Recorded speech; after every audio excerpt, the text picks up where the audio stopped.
All right, let's do the sound check. How y'all doing tonight? I'm in a good mood. Hope you all are in a good mood. Sorry to keep you waiting. The person who does my hair and makeup was running late today. They do a good job, but I just had to give them a moment. Make sure it all look good and presentable for you bosses tonight. Yeah, just in a good mood. Hopefully the sound is good. I'm gonna try to sound a little bit clearer tonight. All right. There, that's a little bit louder. I like that. I like that about right there. That sounds good. Okay, let's get to it, ladies and gentlemen, and you bosses out there. Let's get to it. Hey, Hoff here. Welcome to Hoffcast. What is this, episode 31? Wow, we're getting through them. This is crazy. So just want to say cheers to you all tonight. We're going to have a good time. A lot to talk about. I don't really have a plan tonight, to be honest with you. I got a lot, but I don't really have a set of plan up. You know what I mean? But there's still a lot of cool information to go over. I'm not gonna talk your ear off like about the Russia Ukraine stuff all night. I'm not here. You get that all the time. We might bring it up a couple times tonight, but overall, we're not gonna like go and shove that into the ground even more. I talked about it for like 3 hours last week. I don't want to talk about it too much more. But thank you for joining me. We got a lot of other cool things to talk about. We're doing some random stuff too. We're going to have a good time. Let me say hello to the chat here. What's up, Bane Bear? I think he posted that earlier today. Yes, he did. But if he's here tonight, hey, preemptive hey to you as well. Matt Brooks, what's up, my guy? Are you back from Vegas yet, or did you just decide to just stay out there? Steve, what's up? He says, you're late. Just messing around. Yeah, I was late. No, I wasn't late. My professional hair and makeup person was late, not me, all right? I had to give them the time they needed to make my mullet look good, all right? But anyways, he says, come on, how long I gotta wait? Just kidding. Aloha. Aloha to you, Steve. Smokey Bear, what's up? Yo, bro. Glad you're here. Hope you're keeping the forest free of the fires. What's up, Barb? How you doing? Glad to see you here as well. Tell your son to stop by later. We're gonna do the after show hangout as always. Steve says I'm 3 hours late to work, so make it good. Sorry, I'm filled with bad juices. Well, okay. I'm going to try to make it a good one here tonight. Like I said, I didn't really build a mountain to climb. We just got a smorgasbord of different topics to talk about. We're going to have a good time with them. We're going to discuss them. And I think it's going to be a more of a discussion kind of learning Hoffcast tonight, where we can all learn and discuss together. And that's going to be fun. Over all these different subjects that we got. So Matt says I'm home. 5 weeks was plenty. Yeah, it's a long time in Vegas. That sounds like you were Johnny Depp in Fear and Loathing, So cheers to you, bosses. I appreciate you all being here tonight. Let's see here. Of course, we got to go with the old Hoffcast.com, ladies and gentlemen. Hoffcast.com. It's my website. I own Hoffcast.com. I'm very proud of that. I want to get a plaque on my wall that says Hoff, the owner of Hoffcast.com. You go to my website there, and that's where you can keep up to date with the streams that are going on in the week. That's mainly what I've been changing for the most part, just the streams. I haven't really changed much else on the website. But yeah, you can see the top there, Hoff Direct, mainly where I tell you what's going on this week with Hoffcast, and then this week's live stream. You can always find it there if you can't find it on YouTube or anything like that. So that's Hoffcast.com, ladies and gentlemen. If you haven't already yet, please hit the like button on the show. That helps me out a lot. If you haven't subscribed yet, I don't know what you're doing. Please subscribe to Hoffcast. It's a free show, free entertainment. You can't pay Netflix for entertainment like this. You can come to Hoffcast. He'll do his best, but it's free. So yeah, that's Hoffcast.com. Even if you want to stay up to date with my live streams, then you can ring the little bell down there as well. So that's asking a lot though for you to ring the bell. It is, I don't want to interfere in your life. Notifications popping up. You got to be a true boss if you want to ring that bell. Only true bosses ring the bell. Just let that be known. So, in terms of future Hoffcasts coming up, before we get to the rest of this show, I wanted to say that I'm going to have a big guest on Saturday at 8 p.m. Hopefully, if everything keeps going as well, nothing comes up between now and then. We've already talked it out. We've already planned it. This Saturday, 8 p.m. here on Hoffcast, I'm going to be having Pete from Creepy Little Book if everything goes to plan. And that's, I just couldn't be any happier about that. It's going to be an interview thing. I'd like to talk to him about a lot of things. It's going to be a good time. I can't believe he wants to take the time to come on little Hoffcast here and be a guest and discuss things, because he's got a way wider range than I do, of course. And he knows a lot about a lot of things. I mean, he's a guru for sure. And he's a great guy, very, very nice guy. And I hope that goes through this Saturday at 8. I really hope that he comes on here and we can talk. We've already planned it out, so that's the plans. Very excited for that. Also, I don't have a guest for this Thursday. I don't know if I'm going to have anyone on this Thursday. I might do one of those panel streams if anyone's up for it this Thursday. Let me know in the chat if you're up for like a panel stream on Thursday. I might throw that together if there's enough people who are, open to it or want to be on, instead of doing like just a one guest, because I got the guest on Saturday and I'm very excited for that. So I don't want to do 2 this week. And I've been told some of the bosses tell me they like the panel streams because they get a little wild. Not gonna lie, the last one got a little wild. It was fun though. And cheers to that. I think that's the most watched Hoffcast so far. I think it is. I'm not sure. What else? Yeah, like I said, stick around for the after show hangout if you would like to hang out with any of these other bosses and chat. That's always a good time. This might be a little bit of a shorter show. I'm not gonna lie. I mean, I'm still gonna go for a little while. I'm not gonna lie. I'm still gonna be here for a while. I'm not saying like I'm just gonna dip out on y'all. I'm gonna do that. I got a lot to go over.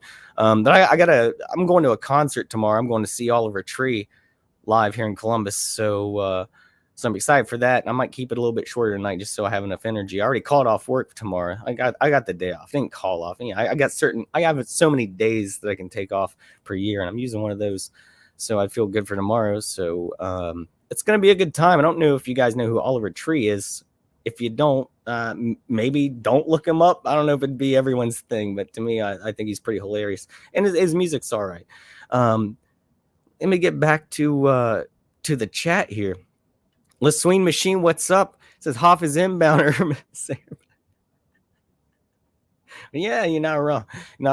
It's also Steve says it's also free to hit that like button. So make sure you show your support and love. Hit that like button. Wow, thanks, Steve. I appreciate you, bud. I appreciate you. Matt Brooks says, "Oh, big guest." Yeah, we were just talking. I mean, you obviously said that while I was going on. He said that's awesome. Yeah, that's going to be a great show. I'm very, very excited for that with Pete from Creepy Little Book. What a good guy. See, Bane Bear, there he is. He's back. What's up, legends? Barb says panel streams are always fun. Oh yeah, by the way, yeah. And Bane Bear says I'll join a panel. Okay, maybe we'll do that this Thursday. It seems like we got some interest in it. People like that. Maybe we'll do that this Thursday. See here. Steve says it's 3:40 p.m. Tuesday afternoon here. Oh crap, it's 3:40. I really am late. Good thing I am self-employed or I'll be fired. Plumbing. Oh well, okay, that's good. You had me scared there for a second. You had me scared. Well, hopefully no one's pipes are leaking. Flooding their basement. Hopefully there's no sump pumps you need to take care of immediately due to a flood or anything. So I don't know shit about plumbing. You get it? I cracked myself up. What a gas. I'm in a good mood tonight. So anyways, yeah, Hoffcast.com. Thank you all for being here. Let's get, like I said, let's roll into this show a little slow. Let's watch some video. I'm not trying to rhyme,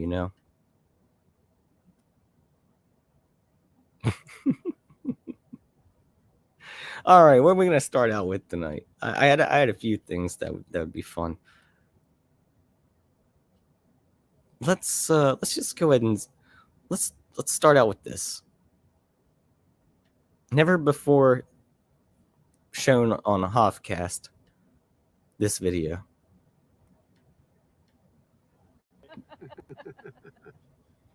I hope you have a wonderful Christmas. Well, yeah, I hope you guys have a wonderful Christmas as well. Merry Christmas, and let's go, Brandon. Let's go, Brandon. I agree. Hey, by the way, where are you in Oregon? Where's your home? I think we lost you. She's so disappointed. She's so disappointed. All right, we got that out of the way. The streak has not ended yet. The streak has not ended.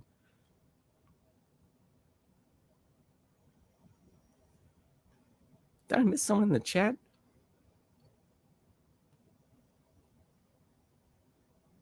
I'm make sure. See, look, we got here. LaSween says hashtag more tarot readings, and look who shows up next. Thanks for being here, Chrissy. Look at all these bosses here. I love you guys. Bain said at 8 to 9 p.m. After that, I'll be available. Yeah, we'll probably be doing that around 8 to 9 for sure. That's normally the case. Steve said he did a video on that video. Check it out. Check it out, bosses. You can put it in the chat if you'd like. I think I have to make. I don't know if I have to make you a mod or something if you're not already. This chat's going real fast here. Anyways, I'm gonna say hi to Mitz. How you doing, Mitz? Yeah, we're just talking about a panel stream on Thursday. I think you're a person who did want to be a part of that before, so definitely would like to do that. All right, let's get to some videos and stuff. Why not? Let's do it. Let's get the show on the road. Already 15 minutes in almost, and I've just been chatting. It's gonna be a lot of chatting tonight, not gonna lie. So here's just a stupid. Let's just watch a stupid video. Let's just have fun for a second. Let's do this. It's just okay. So I'm gonna tell you the story behind why I'm pulling up this video, and I'm gonna make it the bigger version here, so you can see it. It says how to use a money clip the fastest and easiest way. So I just want to let you. I recently got a money clip. It was like $5. I ordered it with a T-shirt. I was like, it says outlaw shit on it. It's cool, you know. I don't know if you can see it says outlaw shit, and I thought it was cool. So I don't know. Never really had a money clip before. Had a wallet, you know, and then I carry this like new age wallet around that pops things out like that, and so it holds money and the cash on the side. But I figured like, yeah, I just buy this cool money clip. It says outlaw shit on it, you know. I thought it was cool. I'm an outlaw, you know, Hoff solo over here. So I looked up the best ways because I felt like the cash was not fitting in there well. So I found this video. And this is by Ambient Ranger. This is from October 8, 2017. I gave him the upvote. He's got 128 downvotes. I mean, I guess people are really particular on the way they use their money clips, and this guy didn't satisfy all their needs. Now, me in particular, I thought he did a great job, and we're gonna watch it here. And I think this is how you should use a money clip. Not only that, this is just All right, guys, Patrick here, and I've tried to search YouTube to see if there's any instructions on how to use money clips.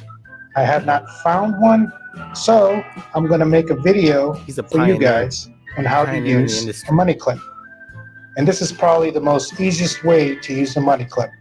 And I know a lot of people do not know how to use it. So here's a quick demonstration on how to use a money clip. Now this one that I have is a magnetic money clip. Oh, he's got the magnetic. Mine ain't magnetic, man. But you can also use this style that I'm going to show you. Like everyone, like he's like that uncle that everyone's got. He just, but this is the way I do things. To me, I prefer the check it out. one.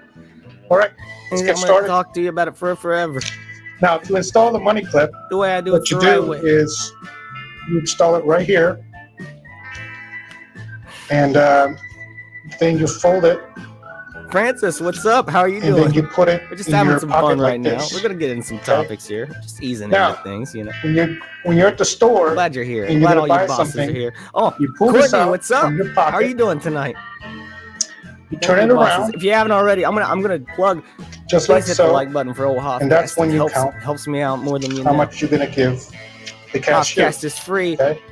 So if you want smaller bills, maybe hit that like button. Maybe subscribe. You just pull it back. So this guy, he knows, man. He carries cash. And what you do is you pull them out like this. This guy goes to the strip club, makes it rain. Okay. He knows the best way to make it rain with a money. And then put it back in your pocket. All right. Now, if you're gonna put bills in your money clip, what you do is you take the bill, turn this around. You could put it in the front. Wookiee Supremacy, so what's up, bud? What's up, Wookiee? How you doing, man? Turn it around. How you doing? If you have a magnetic, and this is where it's handy, you fold it into the clip, and then put the clip back on. I get rusty one, but I enjoy collecting his 20s and drops. And then you put it back in your pocket. All right. Of course, this is just a demonstration. You can make it neater.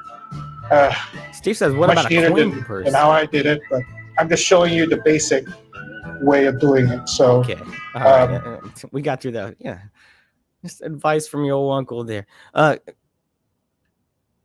Courtney, can you hear me better now? I think maybe I just can't speak over those videos. I think is it better now than it was during the video? Because I think, or am I still quiet? Just let me know in the chat, because if I'm still quiet, I will turn up. But I think maybe just because I was talking over the video, you couldn't hear. Yeah, I was just saying hi to the chat. So what's up, Courtney? How you doing? What's up, Francis Sage? Glad you bosses are here. Wookiee Supremacy. Y'all are awesome. Appreciate y'all being here. I was also talking about how, you know, that guy carries a lot of cash. He knows how to carry cash. And so he obviously, you know, he knows the best way to hold the money clip so you can make it rain at the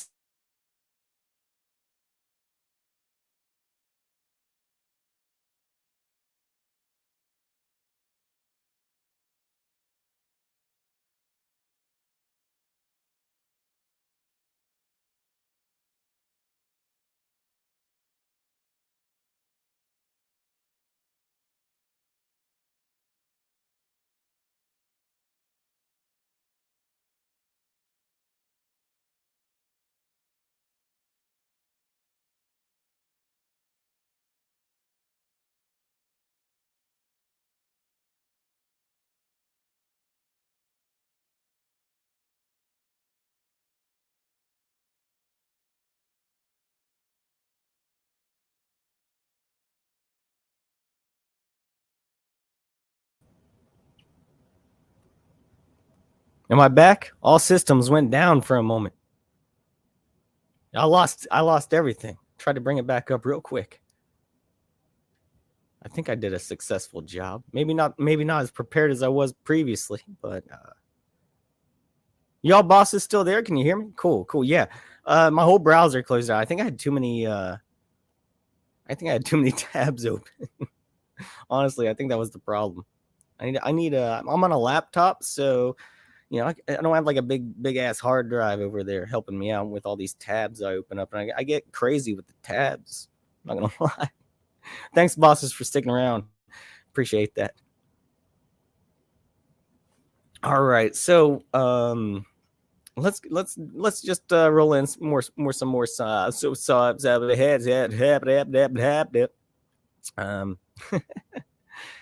fun stuff here. Let's do. You guys, we're going to talk a little bit about Russia here.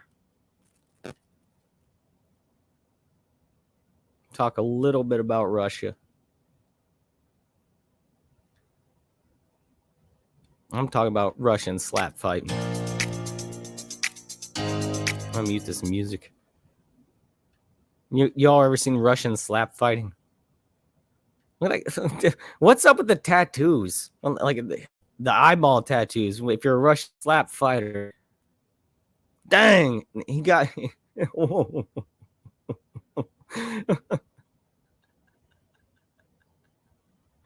I still got. Yes. Dang. Imagine getting that bare hand to the face. Holy crap. Oh. Okay. Look at a guy with a Christmas sweater on. Why is there a guy with a Christmas sweater on back there? Everyone else is in like prison clothes.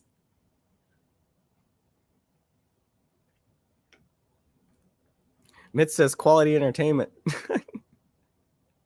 We're just rolling into the show here. Just rolling in.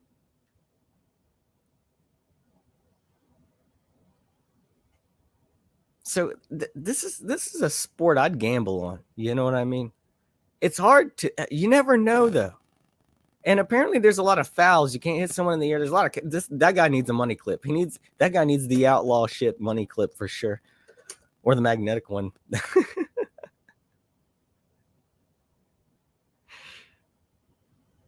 Everyone's got their orange on it. Like this is how you win cigarettes, I guess, in Russia. I've seen this guy before. I think there's one day that I just got pretty out there one day, and I just watched Russian slap fighting for like 2 hours. I watched like every I could find on it.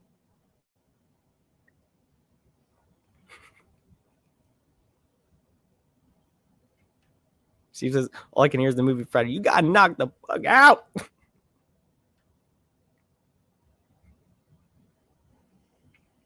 So yeah, I think the most insulting thing is seeing the powder on the side of someone's face, you know, like after they got hit. So it's kind of like, I don't know. Dang.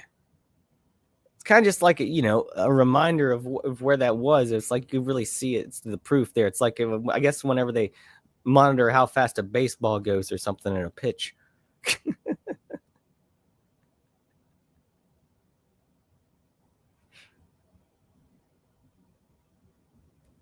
Courtney says that dude from Friday. Could be. I don't know.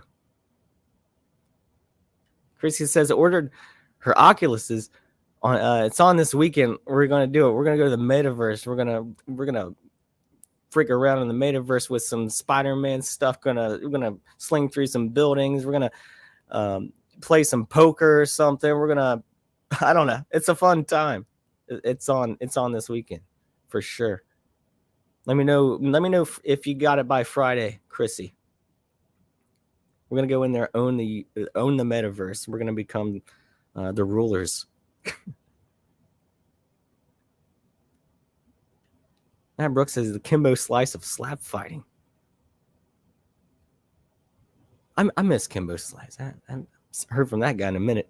I don't pay attention much though to a lot of things. I pay attention to certain things.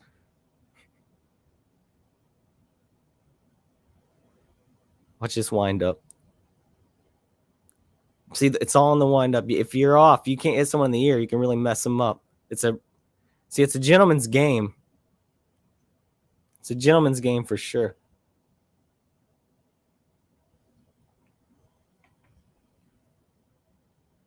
See, they shake hands after. No one takes it personal.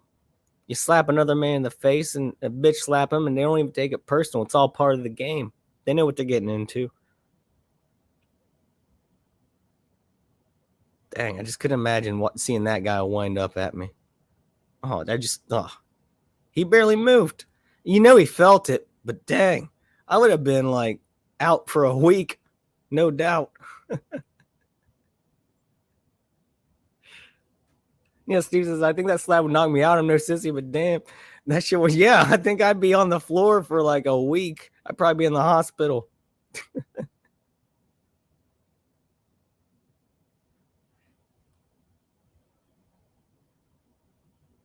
Crazy says, it's supposed to be delivered by Friday.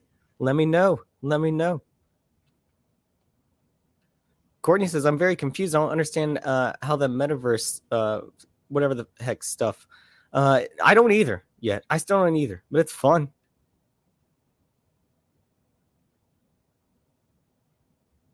Trumpy Bear, what's up? How you doing? I like the American flag.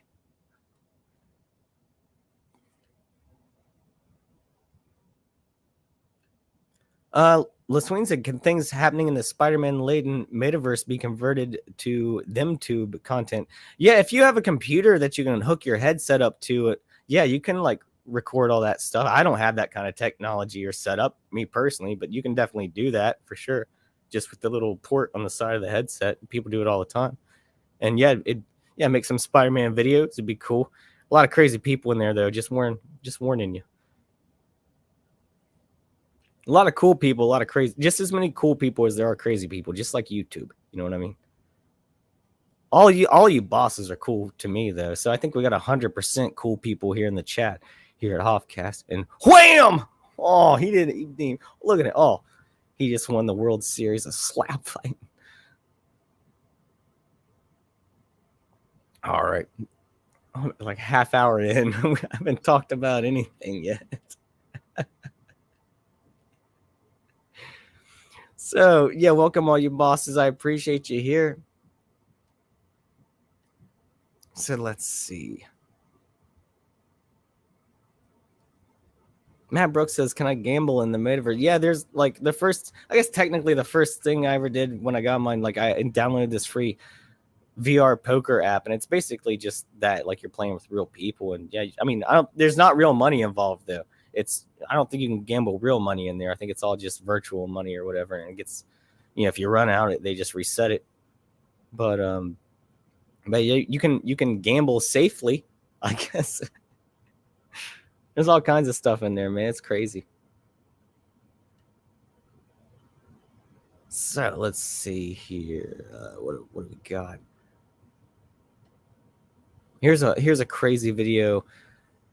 I don't even remember how I stumbled on this. Probably because I'm a piece of crap and I was on Reddit or something and I saw this. Yeah, I think that's how. This is a weird one. I don't know if you all have seen this. I've never seen this before. I gotta wait until the ads are over now because I had to reset all my browser stuff.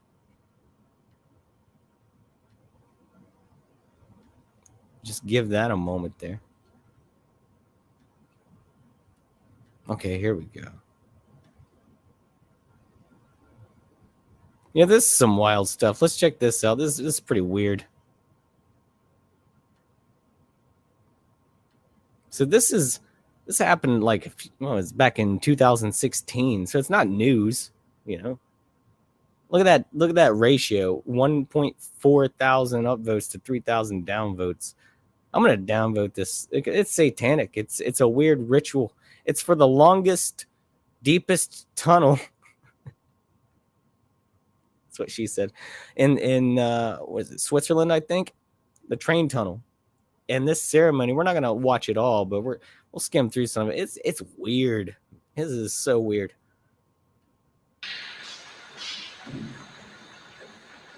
It's bizarre. It's like these people, like, it's so obvious. Who are the people who attend it? Who are the people? Like, they had to rehearse this. Remember, keep that in mind while you're watching this. They had to rehearse this. And they had to rehearse it many times. And no one questioned what they're doing the entire time they're rehearsing this? Or are they all part of the cult? I don't know. You decide.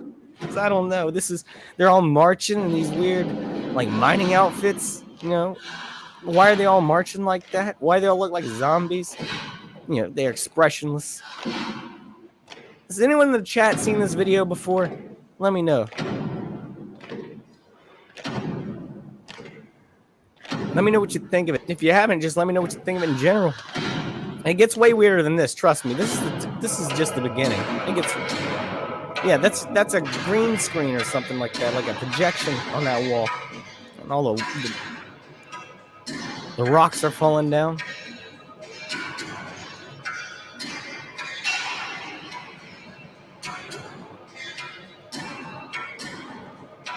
Music's weird. Here we go. Okay, now this isn't even the weird stuff yet. Yeah, this wouldn't even be too weird. It's just like a miner's dance or something, some kind of weird avant-garde thing, or They just wanted to. They had too much money, too big of a budget, and they paid some old people to choreograph some people in orange suits. I don't know. They got this guy over there on the drums. This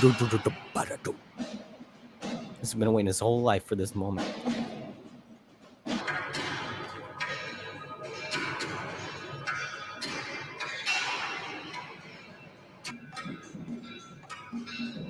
So what does it all mean? There's a meaning behind it. Whoever came up with this, they're like, we're specifically doing these things because this means this.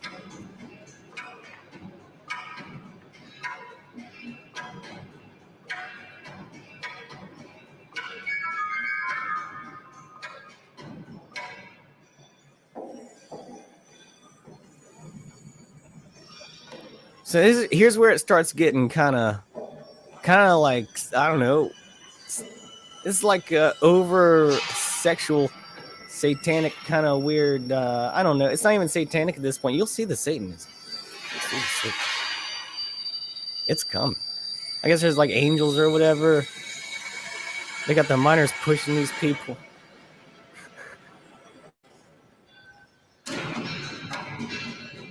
Richest Troll, what's up? I was in a slapping contest with Wayne Brady. If you have video for that, please send.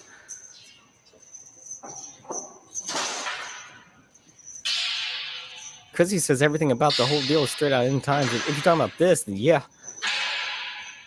Francis says, I've seen the ritual with his outdoors portion with all the royal bankers in the stands.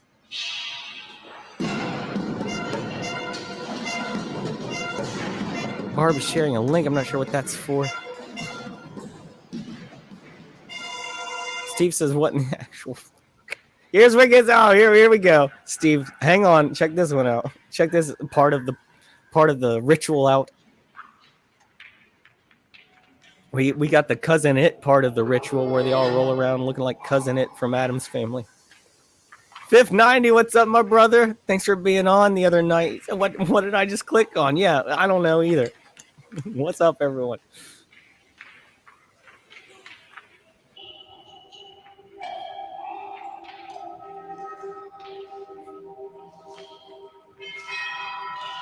Courtney says it reminds me of Janet Jackson's With Nation tour. I'm sure, all the Jacksons, they all got a lot of symbolism behind their stuff. I'd love to do a whole video on Michael Jackson symbolism sometime. Especially with his album cover, Dangerous. Check that thing out. There's a lot of symbolism on that album cover. Good album, though, by the way. I like Michael Jackson's music, not gonna lie. So yeah, here we get the satanic part. We're starting to see these like horned creatures. We see the fire in the back. It all starts to get really dark and red and like, what's up with them? I don't get any of this, honestly. I just know there's something evil behind it. You can just smell the evil coming from it.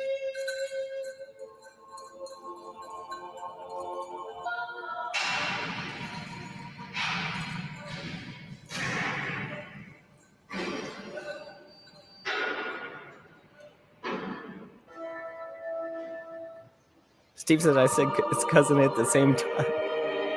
Great minds, man, or synchronicity, you know.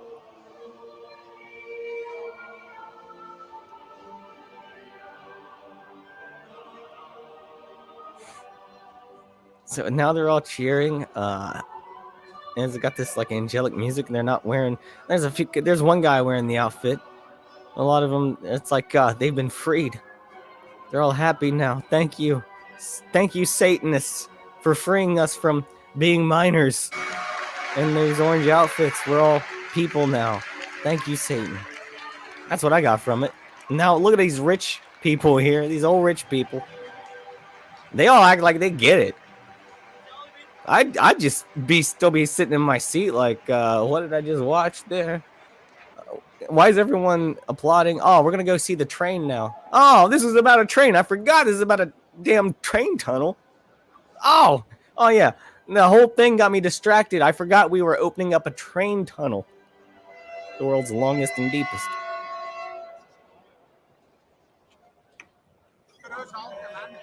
Damn, there it is.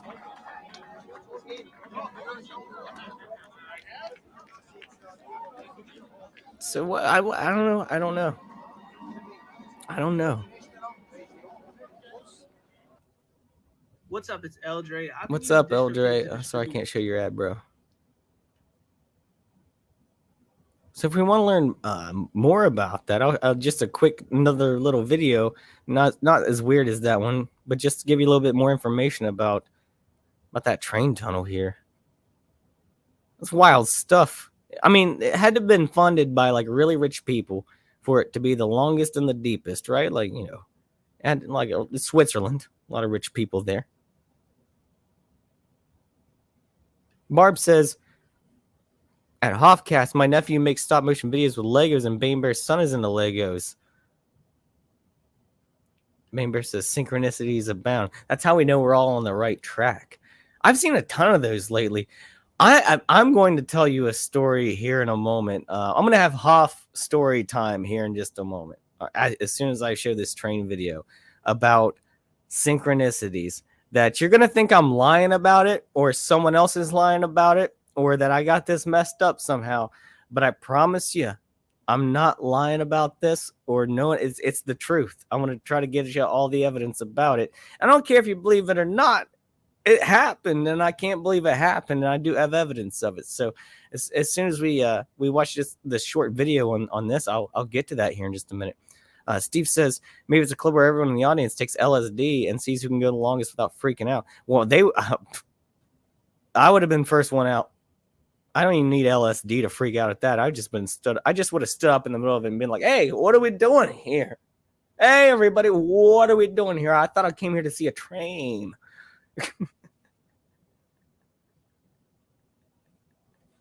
I came here to see a train. I thought we were opening up a tunnel. What's all this crap? What's all this dancing? What are these people in the horns and swinging around on chains? You know, it's weird. Baphomet's dancing around with Cousin It. What are we watching here? I would have to stand up and say that. I just have to be the guy like, what are we doing? What are we doing here? Someone explain to me. Everyone else is like, you don't get it? No, I don't get it. I'm sorry. Please explain to me. Anyone explain to me what's going on? If you don't get it, we can't tell you. Sorry. Get out of here. You're not in the club. You haven't had enough LSD. Boy, you need more.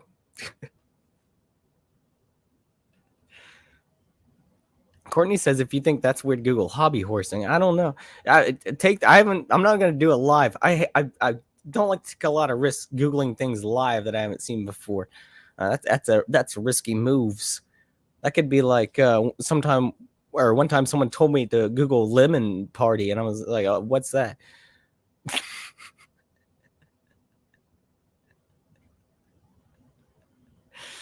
Smokey Bear says, synchronicity, the simultaneous occurrence of events which appear significantly related but have no discernible causal connection. That's what I'm like Ed Glasser. I think it was his name, Christopher Walken in Saturday Night Live, where he did the trivial psychic.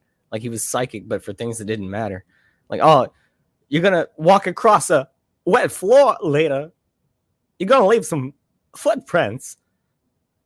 You're going to have to remop. Like stuff like that, you know, but and it doesn't really add up to anything. Maybe this one does, though. The one I'm going to talk about here in a minute does, I think, add up to something. Let's look at this real quick, though. Let's look at this.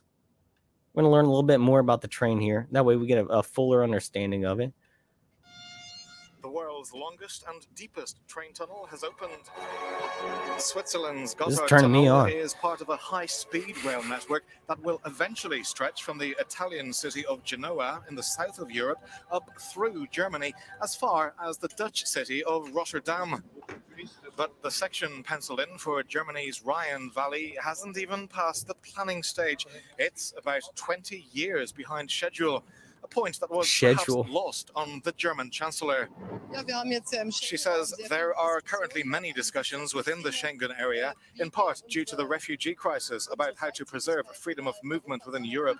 And this tunnel is, of course, a wonderful example of how you can travel even more easily from Italy via Austria, can't trust that lady. Northwards all got the the way same to haircut as Hillary Clinton. This will bring together many people. This will bring together cultures. This will strengthen our connections. And I think think that is wonderful, she says. So now we know a little bit more about it. And here we go. This There's a weird show celebrated the new Swiss What is tunnel, going on, man? which opened ahead of schedule. Schedule. So weird. Look at it. It's so weird.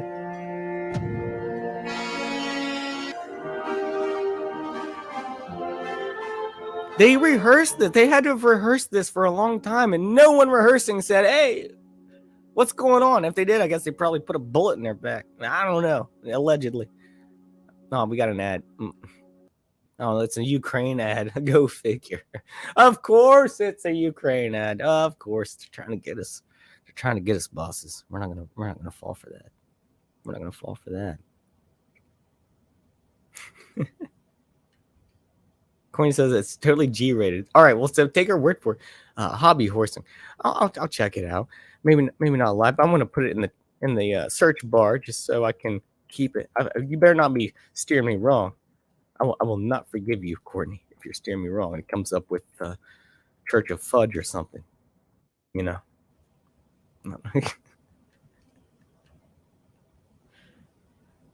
Oh, okay. I see what you. Well, are you talking about these horses on a stick?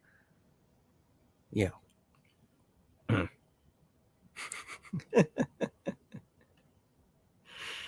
I came in with no plan, and we're having the best show ever, in my opinion, right now. I'm having such a good time. We're having a good time. We haven't even got to any actual articles or anything yet. We've just been BSing around. It's been fun.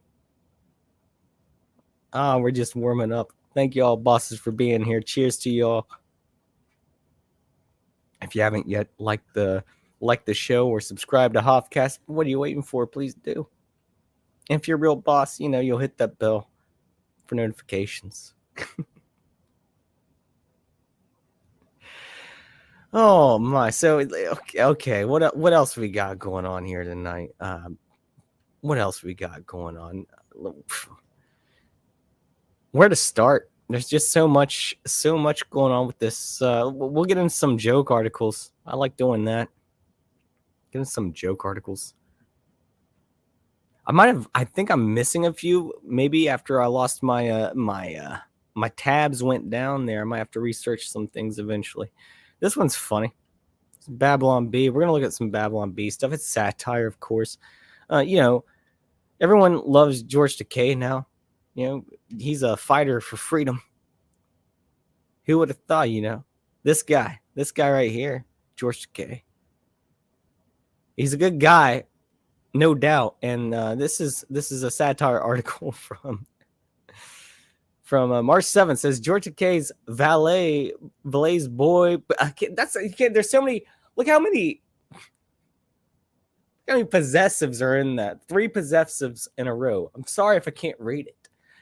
George Takei's valet's pool boy's uncle's cousin's nephew's former roommate, Uber driver, informs him that gas prices are up. So the joke here is that George Takei was saying in a tweet that we can deal with high gas prices as long as we can support Ukraine. Then we can deal with the high gas prices. It's not a big deal to your wallet or your pocket if you as long as we're supporting the right side in this war or whatever you want to call it. So, not me personally, I do not agree with George Takei. I do not agree with him. I don't think my wallet's big. I don't think look how much money I got in my new money clip. See, it all went to gas. I got nothing in there. I want to pull out all my money out of the banks anyway, because I don't trust them at this point, especially after what happened in Canada with the freezing of the accounts. But anyways, let's get back to this article. Former Star Trek actor and prominent, can I say that word? I don't know if I can. I'll highlight it for you. I don't know if I can say that word here. It might be a slur or something that I can't say. George Takei was informed by his valet's pool boy's cousin's former roommate, Uber driver, that gas prices are up. After it was explained to him what gas was, Takei reportedly took to Twitter to calm the internet with a message of solidarity for the Ukrainian people. Said, I know gas is high, but we can weather the storm together. Takei tweeted, we can afford a few extra bucks if it means Putin takes over Ukraine a little slower. It's all about the agenda. Buckeye Georgesville Nissan is here to take the pressure of the car buying experience off your shoulders. Can you hear that? Finding the new or used vehicle you prefer? Don't spend hours making calls or scrolling through dozens of websites. Just click our Find Me a Car button. Let us know the car, truck, or SUV you want and relax. I'm hearing people talking right now. With a friendly team, no pressure approach, and quick turnaround, you'll discover why Central Ohio drivers choose us to find them the perfect vehicle. No, get out of here. Nissan. Get out of here. No, don't buy Nissan. Don't buy Nissan. No. Do not buy Nissan. That's what Brie Larson drives in. All right, back to the article. Sorry for that breakdown, everybody. According to sources, George Takei was assaulted with negative comments that claimed he was out of touch and couldn't empathize with lower middle-class Americans. But Takei is pretty sure all negative replies are from Russian bots. Of course it is. Russia is at war with America. Join me on the Twitter front as I push back against these Russian bots. He tweeted in response. He said, hashtag Ukraine strong, bots wrong.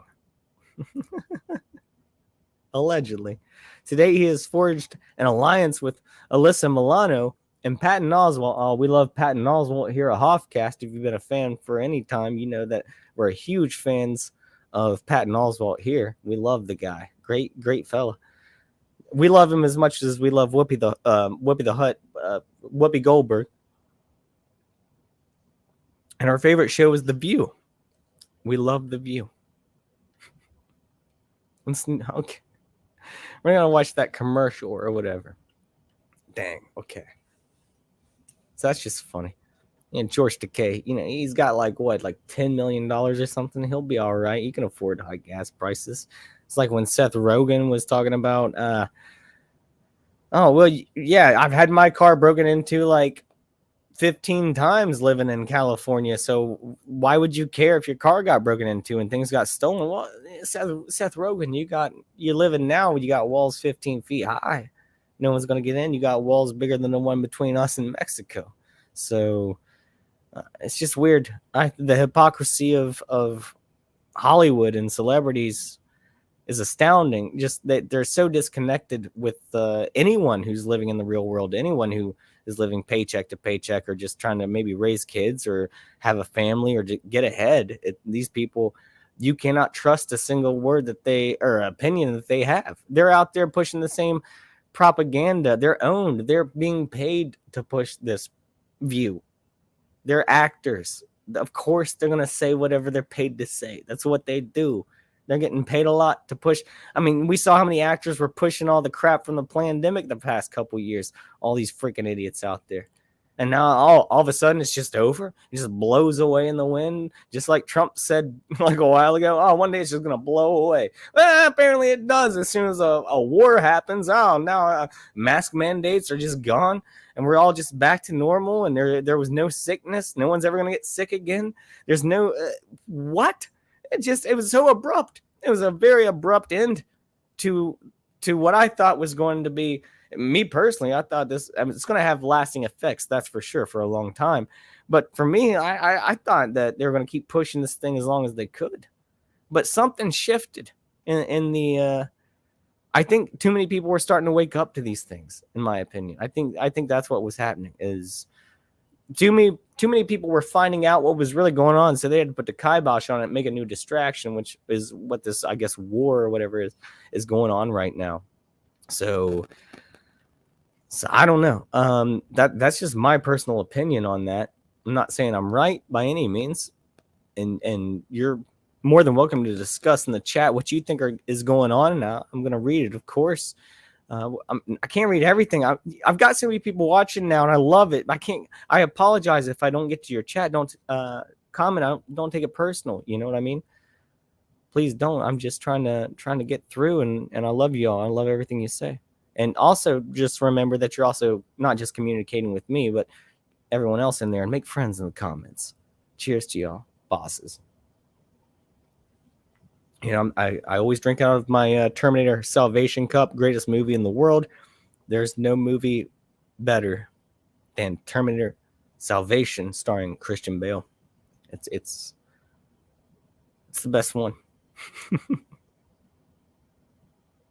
So let's see the chat here. I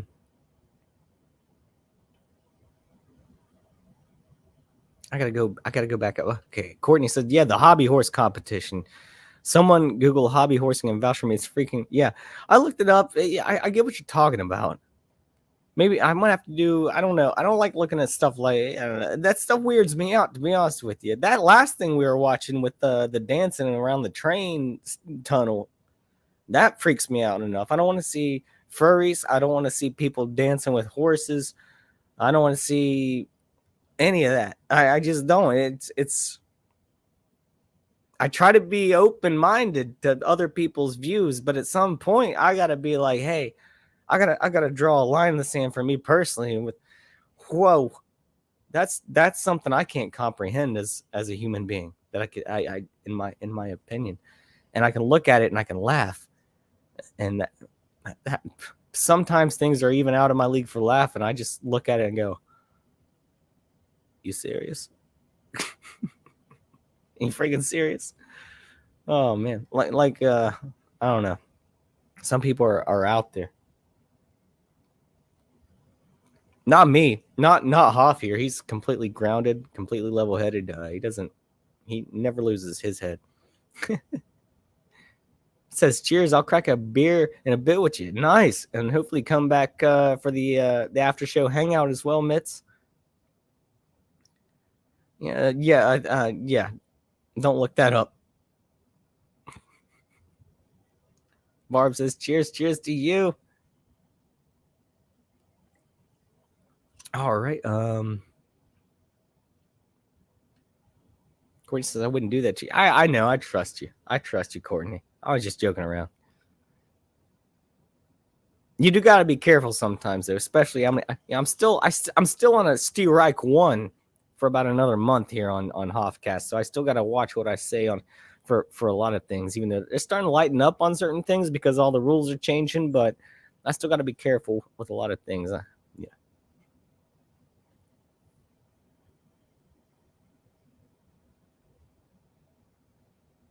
What else we got here?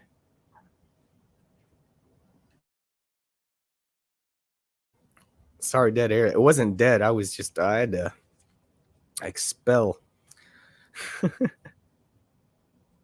Smokey Bear says George Takei is bought and paid for pure propaganda to make us believe in the narrative. Absolutely. And I'm not trying to take sides on anything. I think both sides are crappy. I'm not here to even I don't even want to talk about that stuff on Hoffcast tonight. I really don't. I think I will say my own opinion on this, though. I will say my opinion, and then I'll kind of just maybe like leave my opinion at that. But I think that all this push for Ukraine is simply so they can get everyone on one side of a war that we shouldn't be on any side of, period. That even like they're trying to make Ukraine out to be good people, and in my opinion, they're not good people. Just because they're not as bad as Putin or whatever, which who's to say one way or another. It's all lies. It's all been just this at this point. What we're being fed right now through media about this war between Ukraine and Russia, it shouldn't be any question to it. It should be very plain and simple. It should be black and white. There should be no conspiracy theory around it. There should be no questioning. It should be obvious what's going on, why it's happening, and what they're doing about it. But everyone's got a million different stories about it. And I'm just like, I just know that I'm kind of sick of hearing about it personally. That's why I don't want to talk about it, because you hear something different all the time. Everyone's got a different view on what's going on. Everyone, and I'm open to hearing. Don't get me wrong. It's just like how many different viewpoints of the same car accident can be told to the police after it happened, and none of they all have a different side of a different experience from it, or their personal bias even comes into play, which I try not to do that too much on Hoffcast. I know I do on occasion, but I try not to do so much bias and try to just like put information out there and talk about it, because I don't know everything. Believe it or not, I don't know everything. And I admit that, but I'm here to talk about it. I'm here to learn.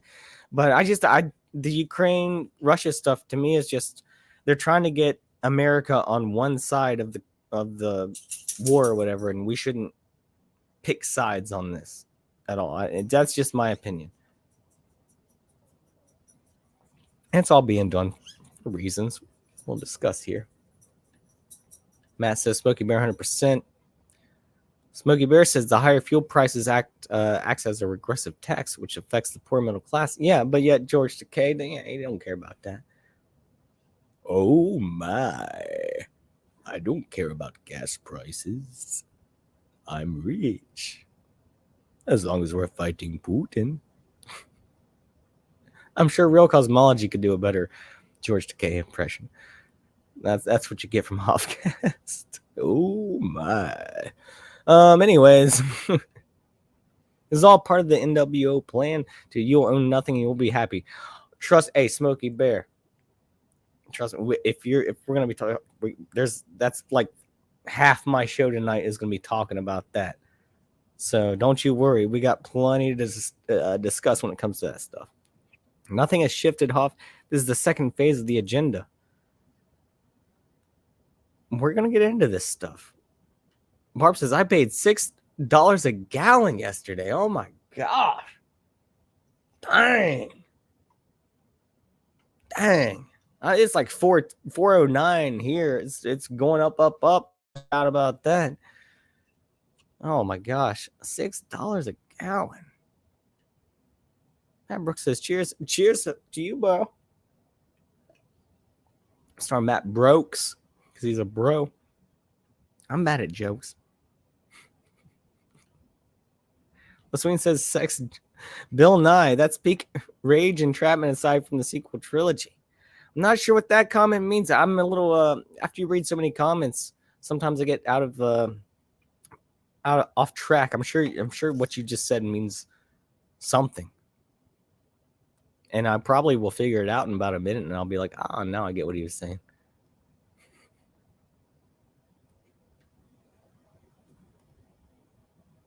Matt says simply, Putin wants Ukraine to turn into Russia. Well, yeah, I mean, I get that. I get that part of it. Yeah. Fifth says, watch Jimmy Dore. I'm familiar with Jimmy Dore. He was, I guess, like a pretty big liberal guy. And then now he's starting to get red pilled to things and starting to wake up to it. And Fifth says, I guess Ukraine government are actual Nazis. And Putin don't want land, just that government. I know, that's what I'm saying. There's...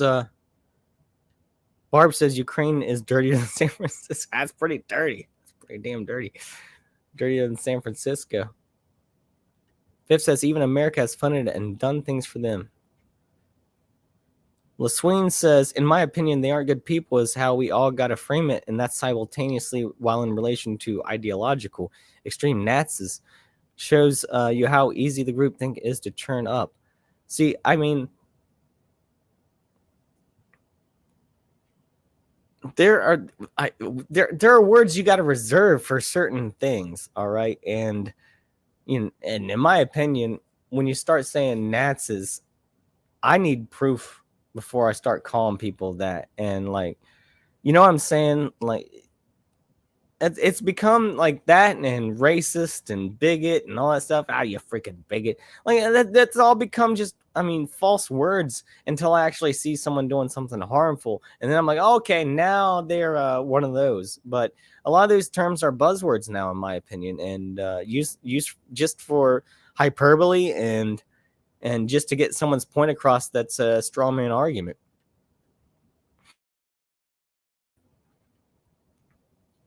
And no, I wasn't calling what you said a straw man argument there at all, LaSween. Actually, I thought you were making a good point on your comment. I was just making my own statement there. I was not arguing with you at all.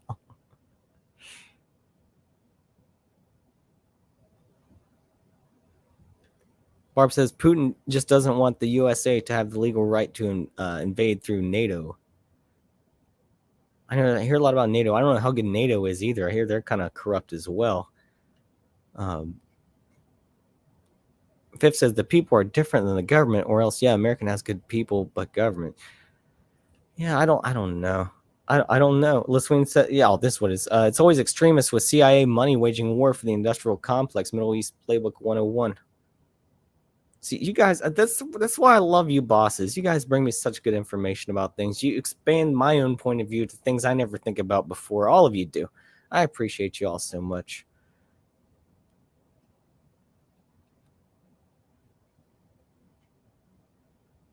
Let me see here. Smokey Bear says, I believe the people in Ukraine are being manipulated by the government controlling them, as are the people of the U.S. Well, of course. Of course, that's the whole thing. It's propaganda. You know, Obama actually signed like a propaganda act while he was in office where it made it legal to basically, you know, put that stuff out there. Like rock the vote, you know, and you got like Nelly out there, and Drake, rock the vote, you know. We're not going to tell you who to vote for, but you know who we're telling you to vote for sure, you know. The Sweden says Jamie Dore has always been 100% when it comes to foreign policy. I'll watch more of it, and you know, the Sweden always pushes Jeremy Corbett as well. I think that's his name. I know I've watched some of his stuff. I get him mixed up with someone else. It's International Women's Day. Hey, cheers to all the ladies watching Hoffcast tonight. Thank you for being a woman, Matt Brooks says to all the women. Yes, cheers to all you women here watching Hoffcast. You lady bosses. It's your night. It's ladies' night here at Hoffcast. So cheers to y'all. Love you.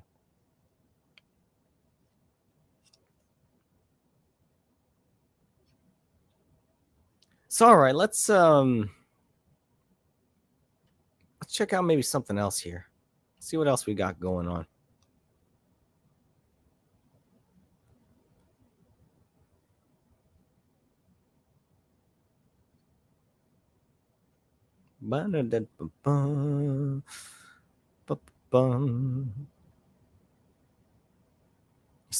Sorry for the dead air here. Well, here we go. Here's a good article here.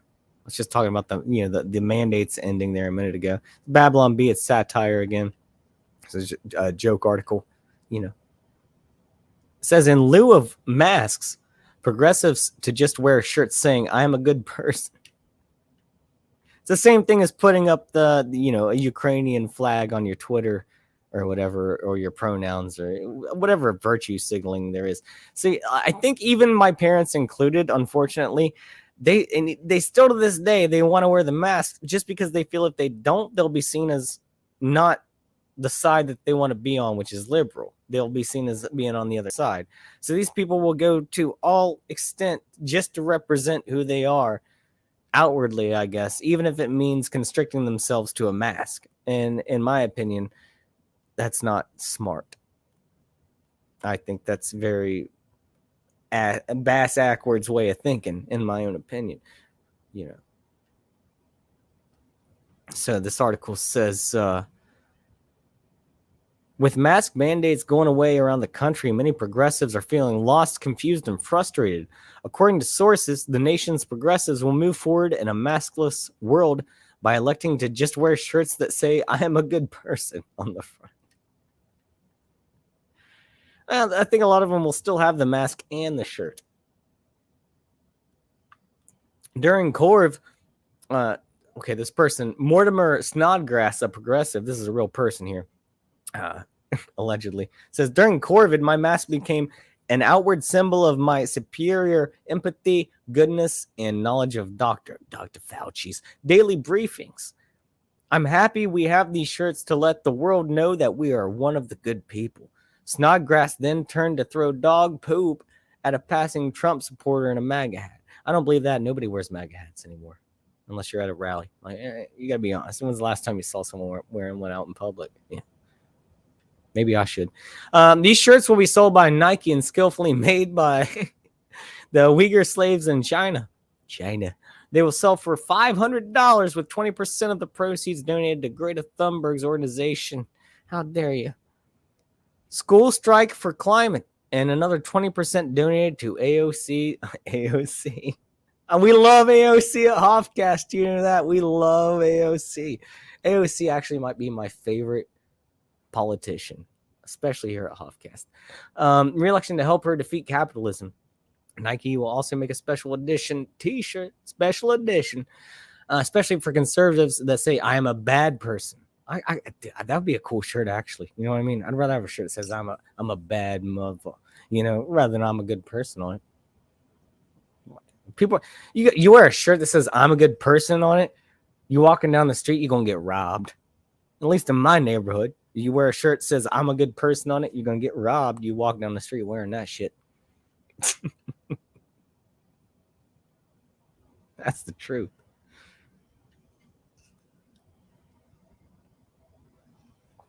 So, get to the chat here. I don't know. Did I leave that comment up the whole time? I apologize. Well, at least we were talking about AOC for International Women's Day, and we all know I love AOC. So does Matt Brooks. I believe he says I love AOC hot for the wrong reasons. I mean, if you love AOC at all, it's for the wrong reasons. Period. There's no right reason to love her, but I do love her. She brings me a lot of joy, and it just makes me laugh like a child who wanders into the middle of a movie. Yeah, what's going on? Hey, free candy. We should have free candy here. Crazy eyes bugging out. Oh, so where did I leave off in the chat here? There's so much chat going on. Thank you, bosses, for being here. Cheers to you all. So, I think I found it here. Where were we? Yeah. NATO, North American Terrorist Organization. Yeah, it's probably true. That's not the actual acronym, but probably more accurate acronym. Steve says, anything the mainstream media says, I automatically believe the opposite. Then I do my own research and confirm. See, now this guy, Steve, my brother Steve, my boss here, this guy knows what's up. That's exactly what you do. At this point, like, I'm hoping people, I know most of you bosses who watch Hoffcast, you're pretty awake to what's going on. But if you're not, if you're still watching the news, I don't care what side you're on, if you're still watching some of these mainstream ones, at least question what they're saying and research. Don't just take what they're saying and run with it. I enjoy watching Tucker Carlson sometimes, but it's, on the other hand, I'm like, maybe I should look into what he's saying as well, rather than just take his word for it, So that's important. You don't trust everything that everyone says, especially me here at Hoffcast. I'm not here to tell anyone facts. I'm here to discuss and just present things that I find interesting. And I think we have a good conversation here. It should be open discussion with things that are going on in the world. It shouldn't be, this is what's happening. I'm going to tell you what's happening, and my way or the highway. If you don't believe what I'm saying, then you're wrong, or you're not seeing it. I don't think that's not what I want to present with Hoffcast. I do like to share my own opinions, but I'll tell you when they're my opinions. And if my opinion is different from yours, it doesn't mean I don't like it. We can agree to disagree. But open discussion is the most important thing we can have, and banning of censorship, so we can have these open discussions with each other, because censorship is really the biggest issue with what's going on, and censoring these kinds of forums and outward kind of talk, and just being honest and open without kind of any kind of ill will towards anyone just because they have a different view, because we all have different views. We're all from different backgrounds, lifestyles, upbringings, different families, different, heritage, different everything. So we can't all expect to agree with each other all the time, but we can have open discussion about things. And I think if I'm helping that at all with Hoffcast, then I hope I am. That's all I'm saying. I hope I am. And I've yelled over people before. I'm ashamed of myself for doing it. I'll yell over people again, and I'll be ashamed of myself for it again. Sometimes I just get passionate, but I feel like I'm doing better about that, to be honest with you. I think I'm doing better with that, but I'm not going to be right all the time. Neither is anyone, but just being able to talk about things, I think is the most important thing right now. Not enough discussion. Hoffcast isn't here. Hoff ain't here to tell you what to think. He's here to just show you what he thinks is interesting in the world, and you make your own mind up like I am right now. So cheers to y'all. talking so long, I'm getting behind here. Swain shares a link here. Maybe check that out.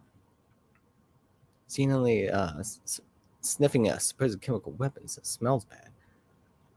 Maybe I'll check that out later. I can't just... Yeah. Maybe I'll check it out here in a little bit.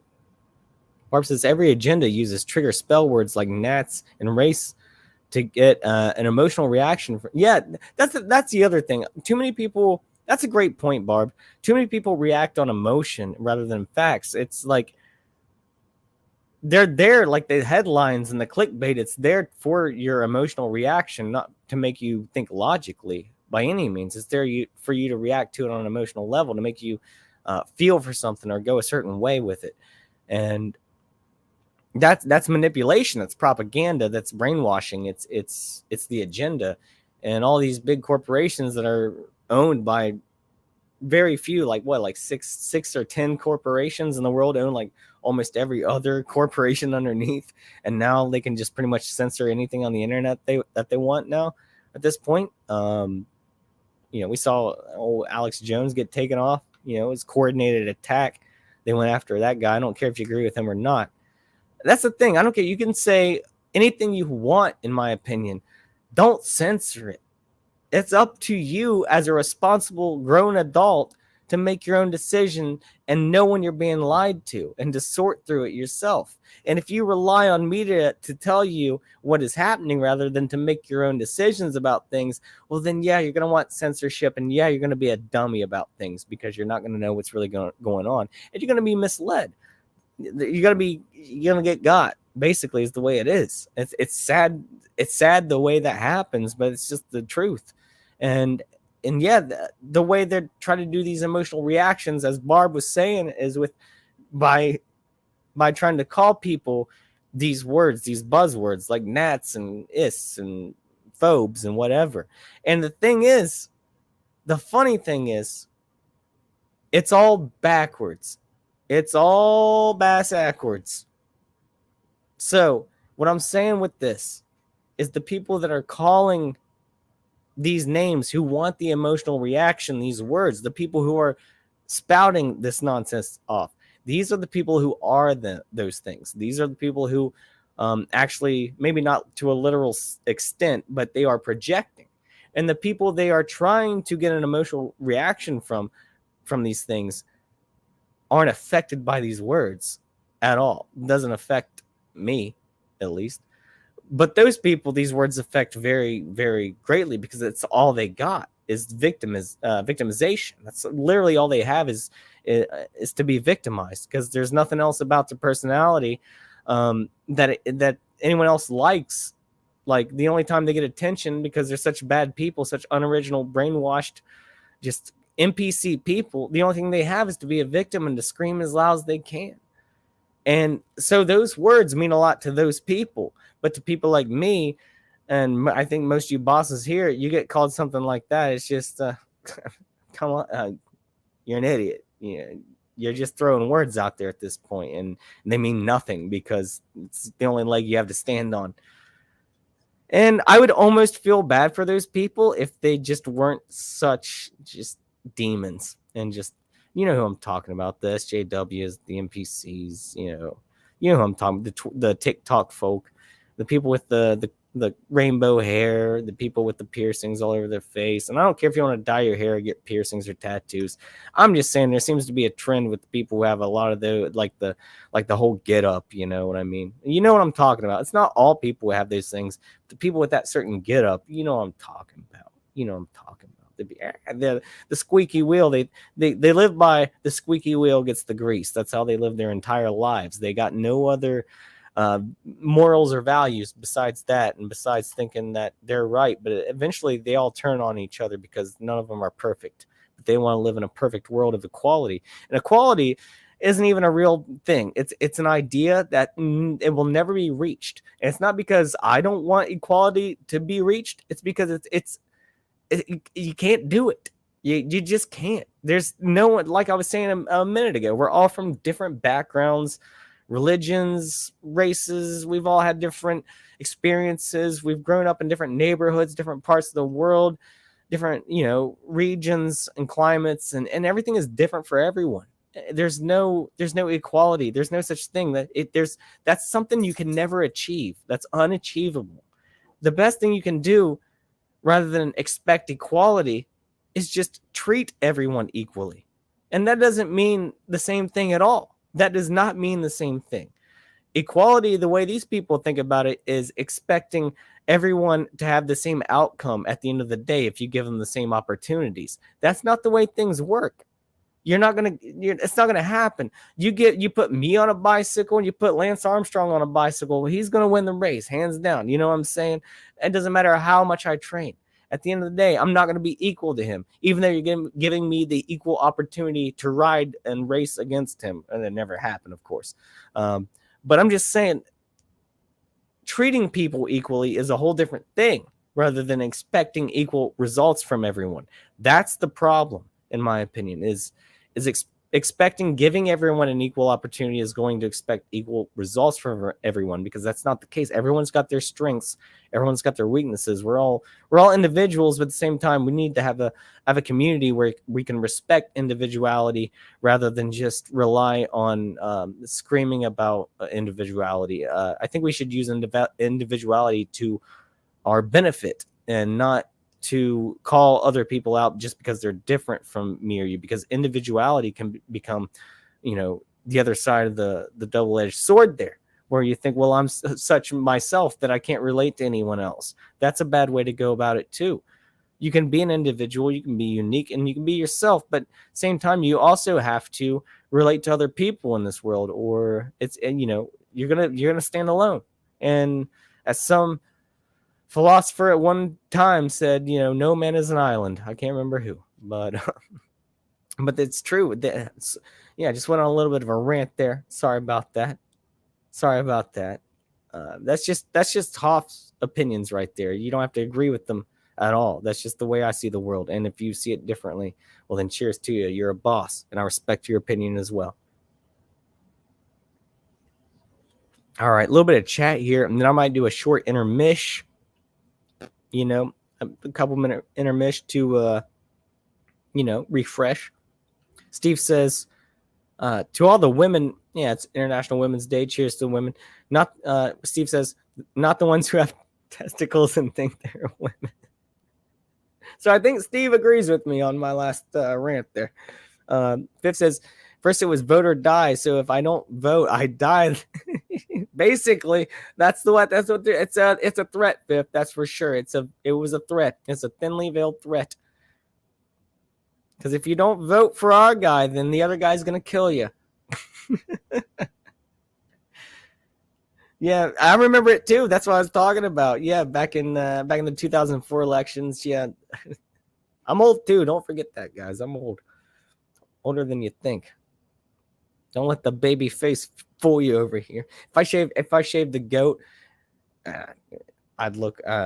You'd think I was a kid. Youngest man alive.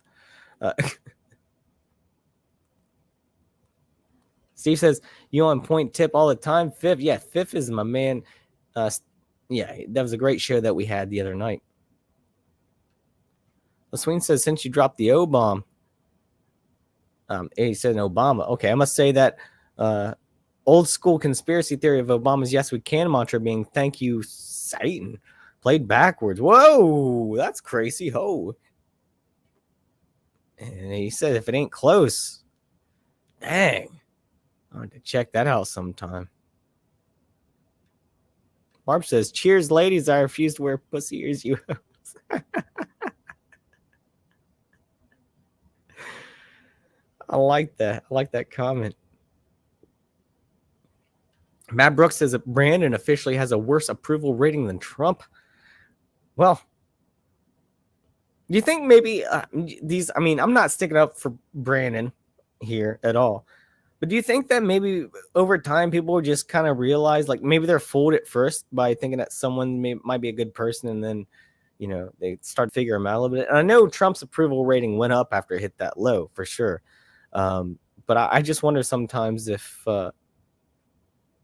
if like sometimes people, especially now in this day and age, I know not everyone's waking up. Some people are getting deeper and deeper brainwashed by the minute, but a lot of people at the same time it's going the opposite way at the same time, where a lot of people are waking up more and more by the same minute, myself included. I don't know everything at all.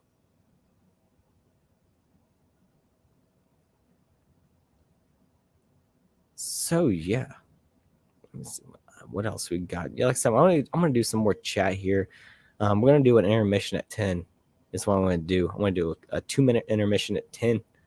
We're gonna refresh. We're gonna come back. We're gonna talk about the hard stuff, the heavy stuff, the heavy hitting Hoffcast stuff. I had such a great time so far. I didn't know how this stream was gonna go tonight in this show. I really didn't. Like I said, didn't really have a whole much of a plan, but we've been having a good time here for sure. Matt Brooks talking about AOC. All the Republicans want to sleep with me. And I'm jealous of her boyfriend's feet as well. I'm very jealous of that. Matt Brooks also says 2024 election is going to be wild. Yeah. Well, I mean, I'm not going to get into that right now. I'm not going to get into the whole voting and election stuff. But yeah, either way, it's going to be wild.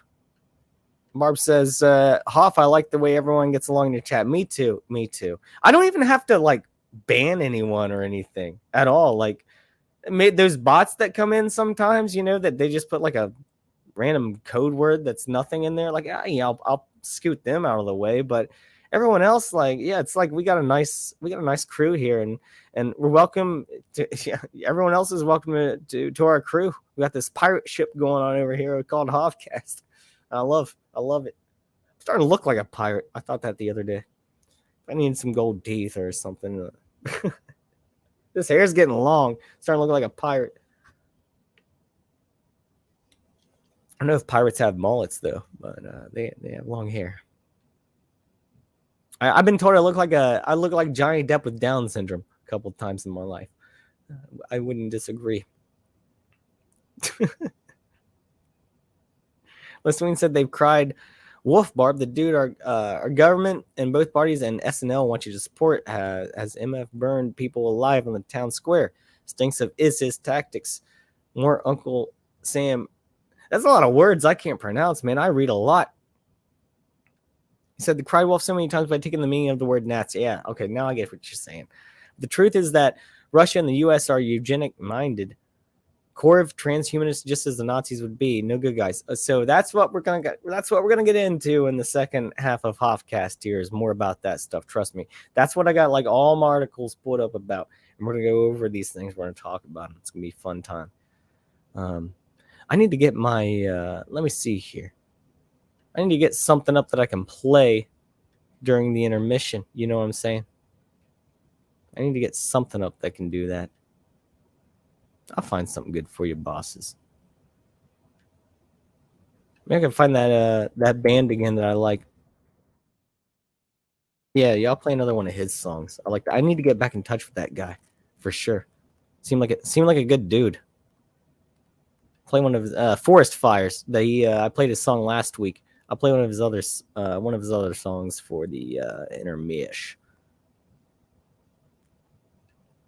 There we go. Yeah, I found one here. So anyways, back to the chat. Thank you all bosses for being patient with me tonight. Like I said, we're just going into the smorgasbord of stuff, but we are going to try to focus it in here more for the second half. And then we're going to watch towards the end the UFO videos as always, and then we're going to wind it down and do the after show hangout party as we always do. Matt Brooks says the cancel culture will end once they realize how far they've taken it and how dumbed down we will become. Well, they're starting to cancel themselves, and the problem is, the Jeffrey Epsteen stuff. They almost canceled themselves with that, and they had to kill the guy. You know what I mean? Or he allegedly killed himself, I guess, hung himself from a 3-foot bed pole. That's what happened. But, maybe he was taken out. Who knows? But yeah, they always canceled themselves. And when I say they, you know who I'm talking about. The people who are up there. The people drinking the adrenochrome. These demons. LaSween Machine says it's like jab or white, as Salty Cracker would say, white supremes. All the isms, it's all been watered down for moments like this, so people won't believe when they try to characterize the ideology of Ukrainian leaders. Exactly. They're flipping the script. It's all inversion. It's all just to flip it around. You get right on track here. Right on track. Matt Brooks says nobody wants to agree to becoming a robot. No, I mean, well, some people would though. Actually, some people are into that kind of thing. They're already out there getting all their tattoos on their faces, piercings. They're totally up to get chips in their arms and chips in their heads and stuff. Some people actually, us level-headed people here, we don't want that, of course. But there's some people out there that actually do want that. That's crazy that they would jump headfirst into it if they thought they would get the most clout on TikTok for being the next cyborg or the first cyborg or whatever, you know. Well, Swain says the last American vagabond, Jimmy Dore. Check out Jimmy Dore. LaSweeney, he's a big pusher for his guys. I respect that.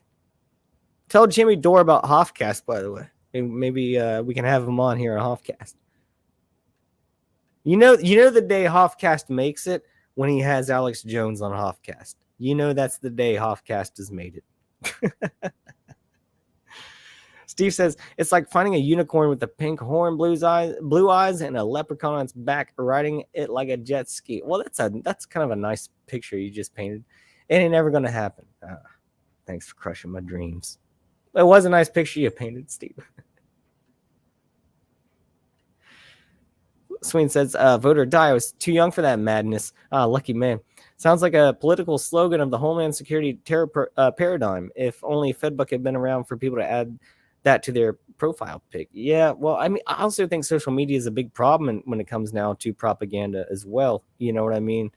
Like back then, it was just what you saw on MTV.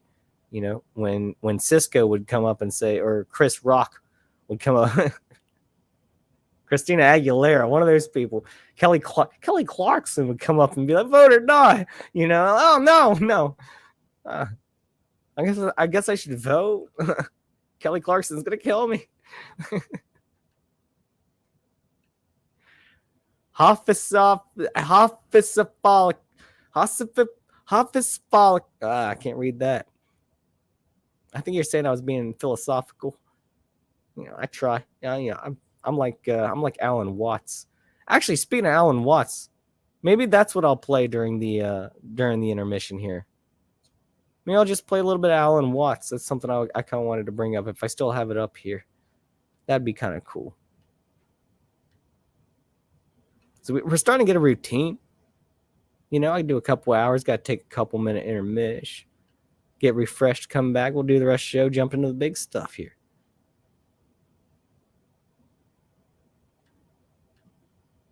So yeah, hopefully this isn't like copyrighted or whatever. We'll watch this. So there's nothing new under this. If you don't know who Alan Watts is, he's like a philosophiker, as Matt Brooks was saying. Philosophiker. I don't know. And I like to listen to him when I go to sleep a lot, to be honest with you. I don't always think that he's right about things, but he opens your mind to a lot of different theories and ideas. So listen to a little Alan Watts. We're going to take a quick 2-minute intermission. You're welcome to take the intermission as well. Go get a drink or a snack. Do whatever you need to do, and we'll come back and we'll get into the rest of the Hoffcast. Thanks for joining. Be right back. The sun, as I say, except the tricks are change names quite often. It's to deceive the people. Emotion is always used to deceive the people. And wars, same with wars, unless you're directly attacked, and it's self-evident. That's the difference between the US Constitution as an example of what was new and novel was when they came out with their Constitution. They said in it that which is self-evident, as opposed to being demanded by forces outside themselves or above them or whatever in society. You had laws which were self-evident. They weren't giving folk rights and freedoms. These rights and freedoms were self-evident. They were yours anyway. They simply gave credence to their acknowledgement of these pre-existing rights and freedoms, as if the first time it had been done. And as soon as you say it, and Franklin said it too, what they've given us, they said, what they've given us, and he says, a republic if you can keep it. Because they knew, as soon as you say, power never stops, and those who want power never stop either. It was already on the go, for goodness sake. So, again, there's nothing new under the sun. And then even then there was an agenda by the founders, obviously, who used all the occultic symbologies. I've got amazing old encyclopedias that are falling apart here, written in the late 1700s, some of them. And they show you even the tokens that they use for money and script and things like that before they brought in the currencies and they're all Masonic symbols and currencies. And then all the different offerings from different founders and people associated with the founders to draft up the Great Seals. All kinds of them. It's just astonishing how occultic they were. So, yeah, there's nothing new under the sun, as I say. But at least they had, in writing, if nothing else, you had the confirmation of what was already self-evident. They acknowledged that which was self-evident. And nobody else had that. Under Britain, even today, everybody who works for the Crown, police, military, gives allegiance to the Crown, not to the British people. And the Commonwealth countries is the same. At the top is the Crown. And that's where the power is, you see. In a coat of arms, that which is at the very top of the coat of arms, whoever's at the very top symbol, rules everything underneath it in that same symbol. There's meaning behind all these things, and that's the only reason why you have to go off and spend your life trying to figure out inner meanings, because they're endless, really. And yeah, there's a long, long string of them, no doubt about it. Right down to the alphabet and language and numbers and numerology and gematria, etc., etc. Absolutely. But you can also lose yourself in it. Some people do. And you can also lose the ability to communicate to other people directly. Even though I'm perfectly well aware you can be saying something. All right, bosses, I'm back. If you don't understand exactly what you're saying. That's not typically what I listen to from him. Is it Alan Watt or Alan Watts? That is self-evident. I might have the wrong guy there. I was talking about Alan Watts. I still like what that guy was saying, though. I think I was talking about a completely different guy, Alan Watts, I think he's dead now. He was talking way back in the day. And I looked up Alan Watts and had the same title as this thing I listen to on Spotify when I go to sleep, which is self-evident. Maybe I'm just being played with here. I don't know. But I like what this guy was saying, too. Whether or not it was the same guy, his voice doesn't sound the same at all as the guy I listen to. But still like what the guy was saying. By the way, hey, welcome back to Hoffcast. By the way, I didn't get to tell my story earlier about synchronicity that I promised you all. That was so weird. So let's do it. Let's get in this Hoffcast. I'll try to tell this story the best that I can tell it, and maybe with proof or something. I try to take some screenshots, but I don't know if I have enough evidence of it because I couldn't go back far enough. But yeah, I don't think I. Okay, so I can at least tell the story here. So Hoff story time. Cheers. Saturday night, I got invited to go to, if you guys watch Hoffcast, I like hockey. And I got to go to my favorite team's game, Blue Jackets. And they would just so happen to be retiring. This has a point. I'm not going to talk about sports, all right? Keep up. I promise. I'm not talking about sports here. This is all related to what I'm about to say here. So, go to the hockey game, Blue Jackets, and they're retiring. Like, I got invited. For one thing, I didn't have tickets there. And my favorite player, Rick Nash, growing up, his number was being retired as the first Blue Jacket to ever have a number retired in Columbus. So that was pretty cool. I thought about going, didn't really have the money, and I hadn't been to a game all year because it kind of been slumping. doing a little bit better right now. But regardless, not here to talk about sports. So my buddy, I haven't talked to in a minute. He's in my fantasy hockey league, league. Texts me out of the blue and says, "Hey, do you want to go to the game on Saturday?" And I'm like, "Yeah." He's like, "Yeah, we gotta go to the Rick Nash ceremony." I'm like, "Yeah, let's do it. Let's go." So first and foremost, like, his parents had the tickets. They couldn't go, so he asked me because they gave him the tickets, and just out of nowhere, like.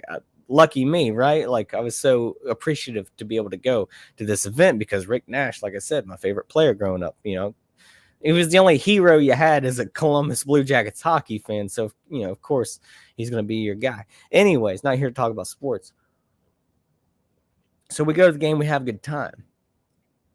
And let me say this. I have some of the screenshots, but I'm not going to show like a lot of them, because some of them has like personal information about people, and not like in a bad way. But I will show you. Let me explain this.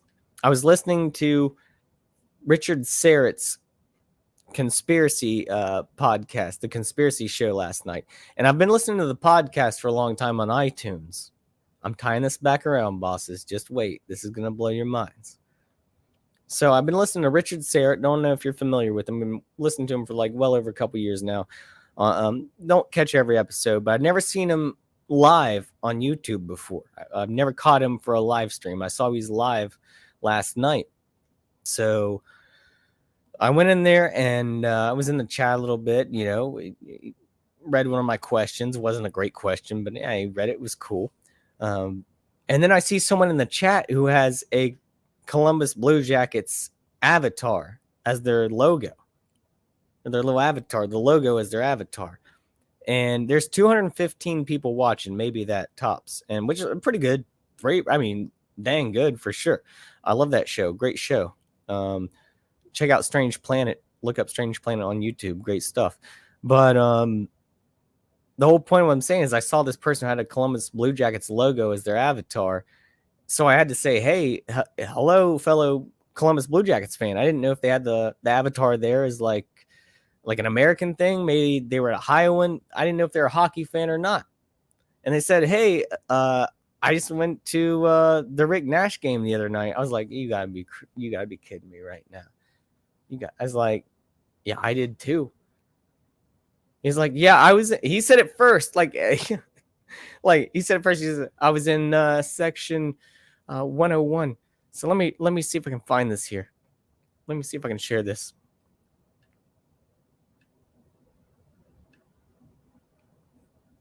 Hopefully I still have it up here. It's Blue Jackets. I got hobby horsing up there. I know I thought I had the rink up. You know what the rink looked like. Let me see if I can look it up again here. Nationwide Arena seating chart. Yeah, here we go. Yeah, let me share this. So here's the crazy stuff here. All right, here we got the seating chart up here. This dude said he was in 101. I was in 122. Can you believe that? All right here, look. He said he was in 101. He told me that. I was in 122. I was sitting right about here. And this guy was in this section. I don't know where he was. So, Fifth, I don't know if you're still watching right now. Yes, you are. But, or any of you, can you explain to me how I had never talked to this person before, 215 people on a live stream that wasn't about hockey whatsoever. I just so happened to see his avatar, and I just so happened to be probably 20 to 50 feet away from him the night before. What's the chances of that? What are the chances? What are the chances of that? Tell me, what are the chances of that? It's got to be billions, right? Like, how is that possible? How is that possible that happened? That I just so happened to be on a conspiracy show live stream, and talk to a random stranger on there that just showed up out of 200 people and was sitting next to me the night before. Tell me how that is possible. Are we living in a matrix? I don't know. Small world? I don't know. I don't know. I just don't know. It's so crazy. That is probably the most mind-blowing thing that's ever happened to me in my entire life in terms of either chance or synchronicity, whatever you want to call it. Like, I just couldn't believe it. We're literally right next to each other. Didn't know it. Next night, talked to each other on a random live stream. That is insane. Holy crap. I still can't get over that. I can't. I don't know if I'll ever get over that. I just might be mind blown for life.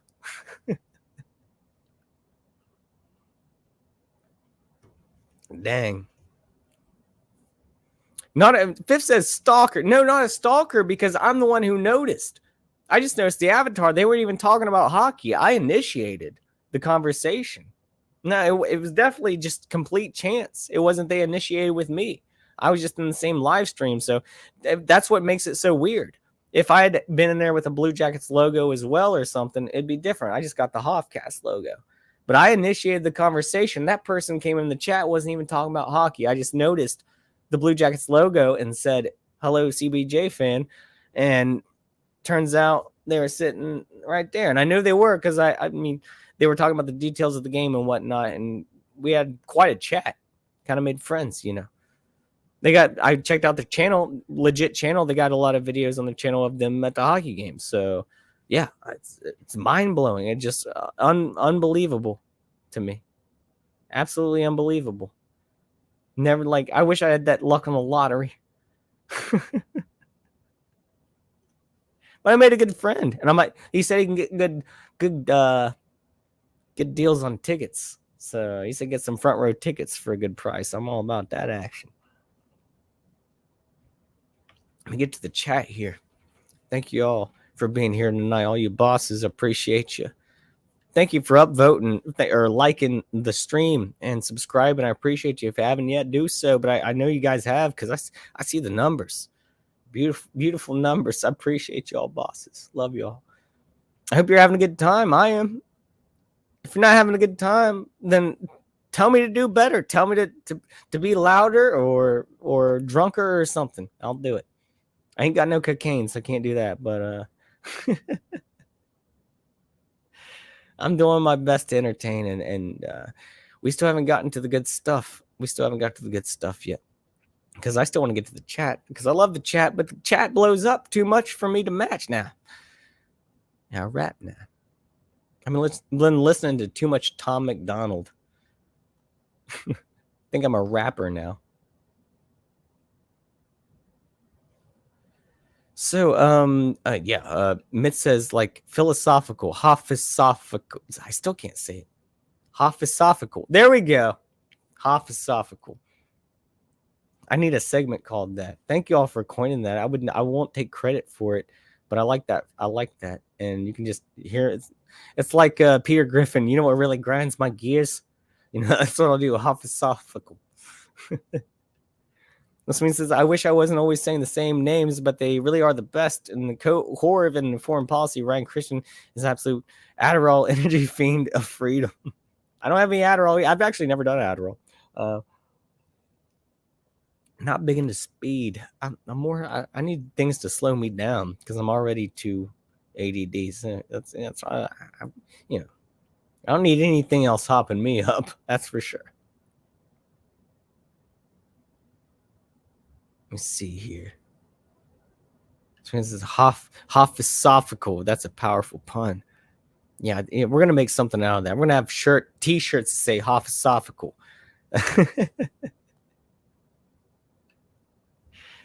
I want use whatever font you want, Fifth. However big you want to make it. If I could make it bigger, I would. Use whatever fonts, whatever caps, do whatever you want in the chat, as long as you're not talking bad to no one or using it, you know, as long as you're being friends and hanging out. I don't care what your chat is. And also, it helps if I can read it. It helps if I can read it. Matt, just kidding with you, buddy. I love you. Mitch says, I can't help, but when I read all caps, it sounds like yelling in my head. That does, I understand that as well. But that's a debate that you all can have on not Hoffcast, but I will allow the caps if it makes them feel better.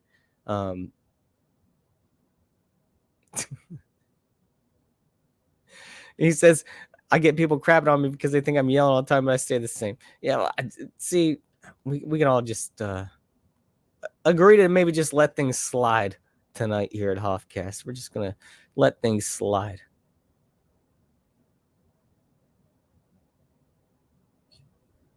Sween says it's like a language in which we are the last generation can attempt to understand it. Ain't easy. Fifth said, was Alan Watts part of Skull and Crossbones, or I think you mean Skull and Bones? I'm doing more research on that now. He might have been, for sure, might have been. I don't trust that guy totally, but I do like to listen. He's got a soothing voice that puts me to sleep at night. You put your headphones in, you listen to Alan Watts. He's like, "You are like a rock, or your life is like you are falling off a cliff. And there is a boulder that is falling with you. And as you fall, you want to cling to something. So the only thing you have to cling to is the boulder that's falling beside you. But it's not any actual safety at all. You are simply clinging to something that is not there. Something that will eventually kill you. And that is life." That's Alan Watts, basically. Yeah, he might have been Skull and Bones. Mitz is a Sabres fan. Oh, I'm not a big fan of Sabres. I'm sorry, Mitz. We can agree to disagree on that. We play a lot of games against the Sabres, and yeah, their fans get really drunk, so I got to applaud them from that. Sometimes they get rowdy. So do I. So, pot calling the kettle black.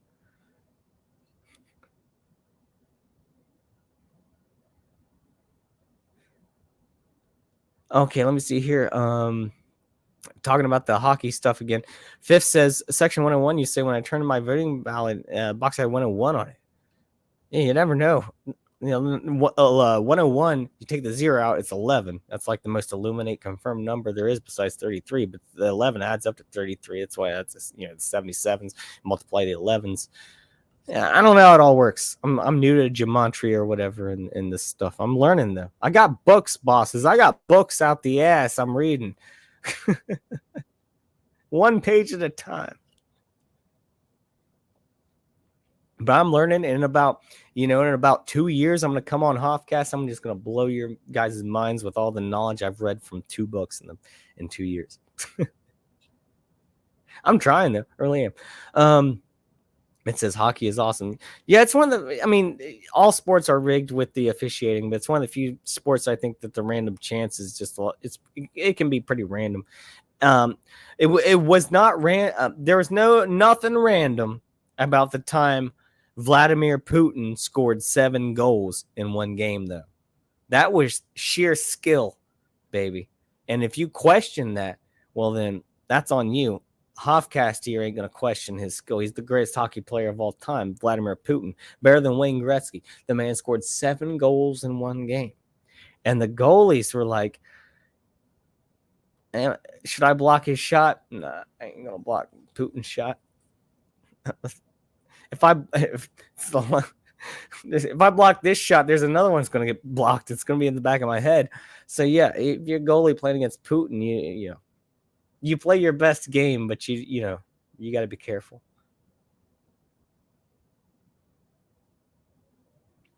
Fifth says 22 is written on my energy drink box as well as my hand when I went to jail recently.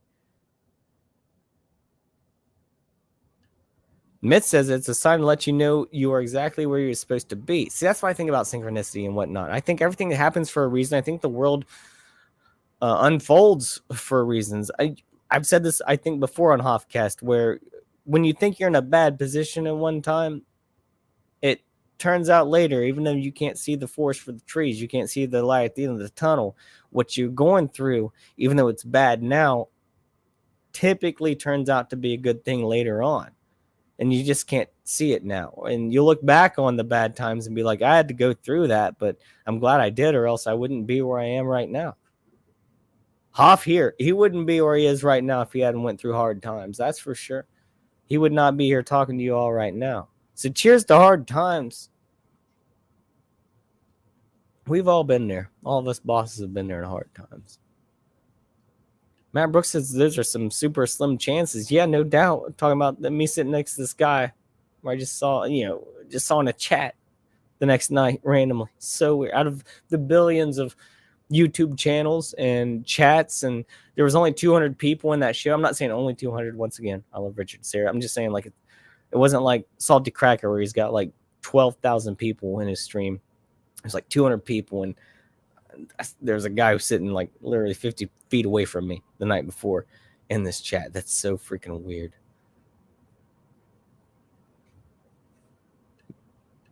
Yes. Mitch says, I'm gonna crack a beer right now. I got the blue moon tonight. Well, cheers. Cheers to you. Then get your wheat. Get your wheat on. Eat your Wheaties. Matt Brooks says, I'm taking credit for philosophical. You did kind of come up with the idea. Even though you butchered it, you did come up with the actual idea for it. I mean, we all work together to clarify. It was a team effort here at Hoffcast. Sometimes that's what we need. All right, bosses. All right, let's do this. Let's get into some stuff here. We've been on for. I thought this was going to be a shorter show. Well, I guess I was wrong. I'm still going to. I'm not going to have it. I don't think I'm going to go 4 hours tonight. I doubt that. Definitely have quite a bit more to go through, but we're definitely still going to have the after show hangout. So stay tuned for that if you want to be part. First come, first serve. It's been blowing up lately. Been having a lot of people backstage after the show. Want to hang out and talk. It's always a good time.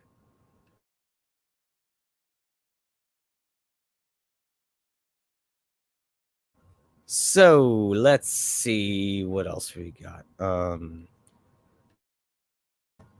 Excuse me. Yes. Let's get into all the crazy stuff, I guess. Let's do it. I've been having such a fun time. I didn't want to get into the crazy stuff, but we're gonna do it. We have to. This is what we have to do, bosses. We have to get through this together, and it's gonna be tough, but we're gonna do it. And the first thing that's gonna be really difficult to get through is this photo I'm about to show you right here. Viewer discretion is advised. Oh, no! Madonna! Oh, no! Oh, no. Madonna spotted in rare unfiltered pics with son Rocco Richie. Oh, no. Wasn't she just pictured naked recently or something like that?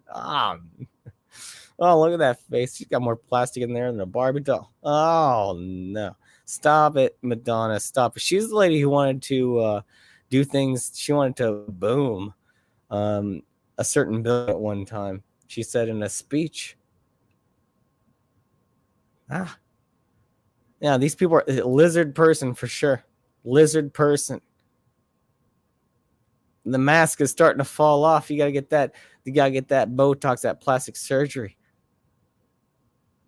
Lovable rebel. Oh, you're such a rebel, Madonna. You're such a rebel.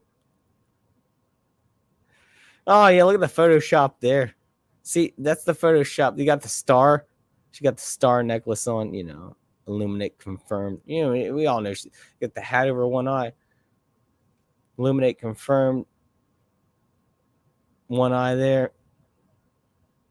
But let's go back up. She looks all right in that Photoshop, and then wham! Oh no! What happened, Madonna? Oh, did it finally happen? You just can't believe it.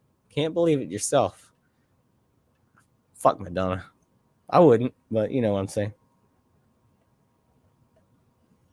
That's when you get too much plastic in your face. That's what happens.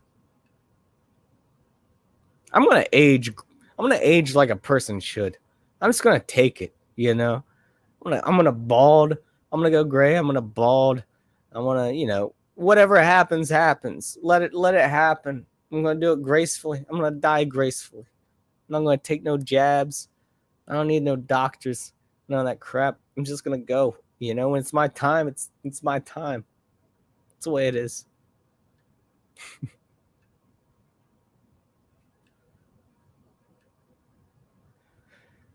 This is kind of a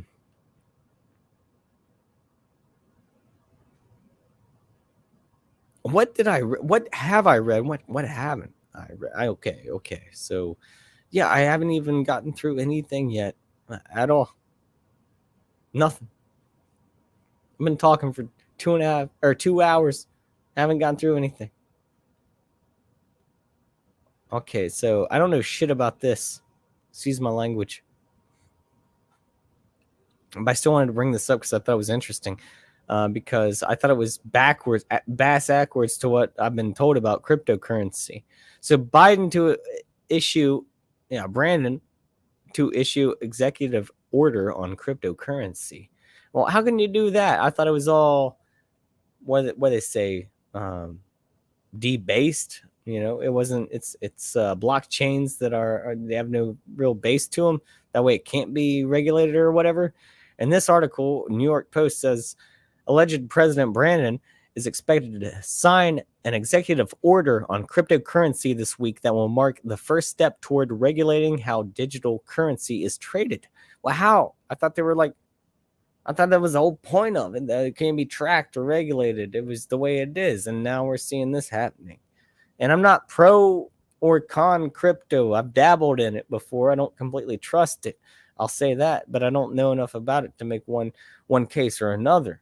What I do know is what I was told is these blockchains, these unregulated, without a debased platforms, are supposed to be the alternative to like the currency we have, the fiat currency or whatever. It's supposed to be the alternative to where it can't be tracked, it can't be traced, it can't be regulated.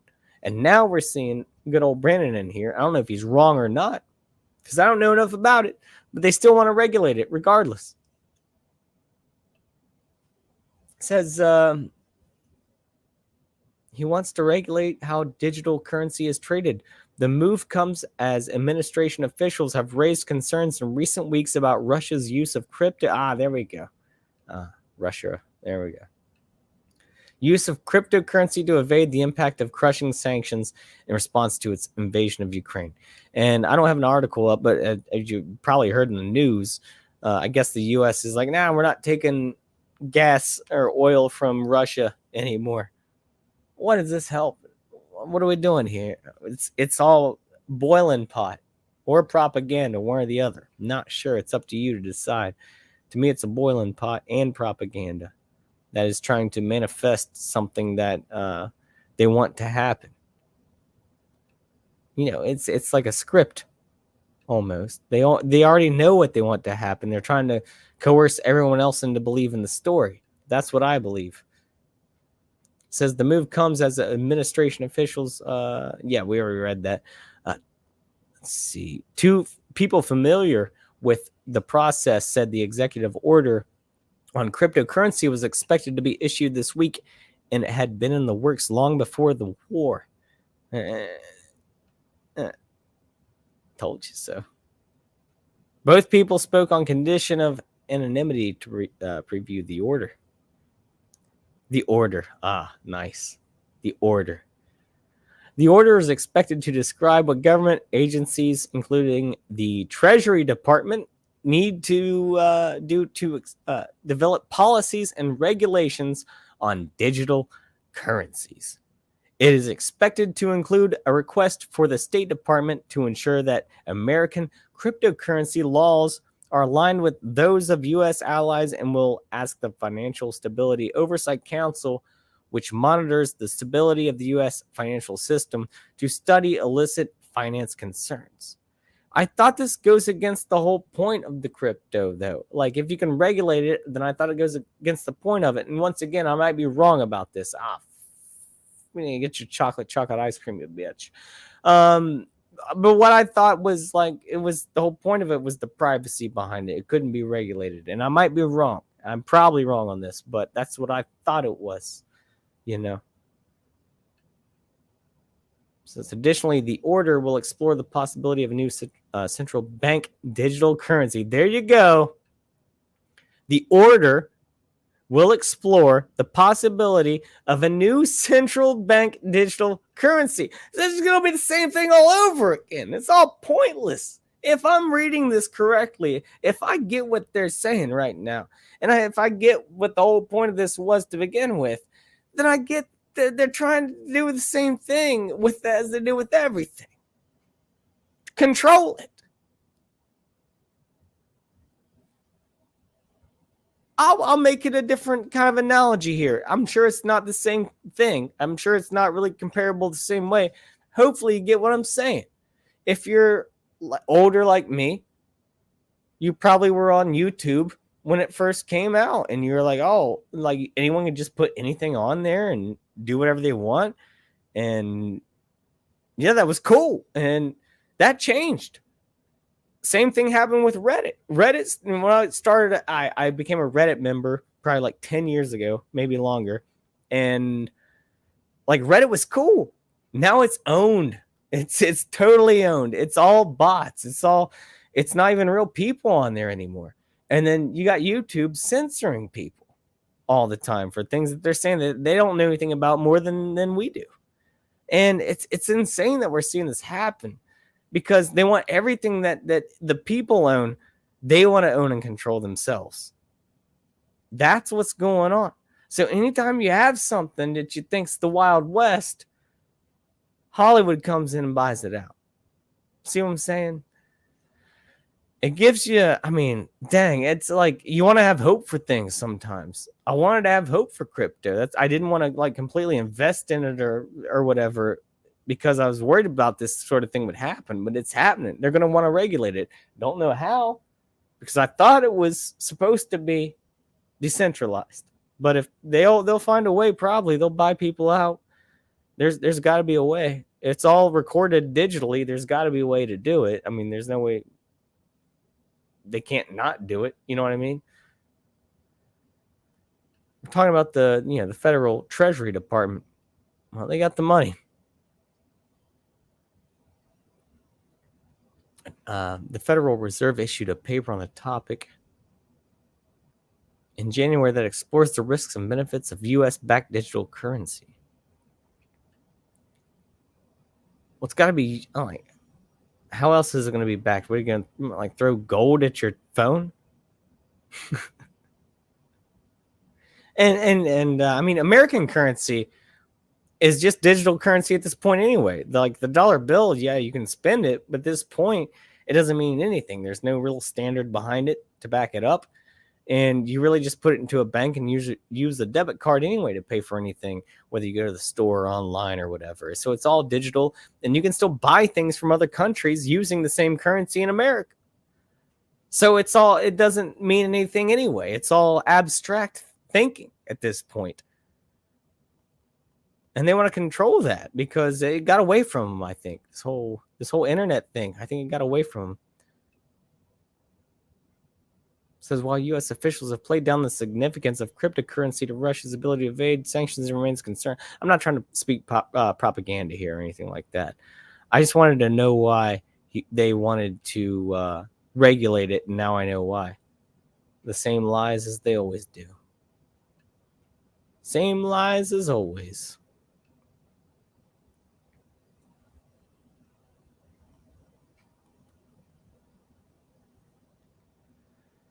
What else we got here?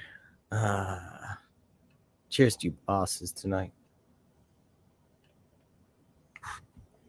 So let's do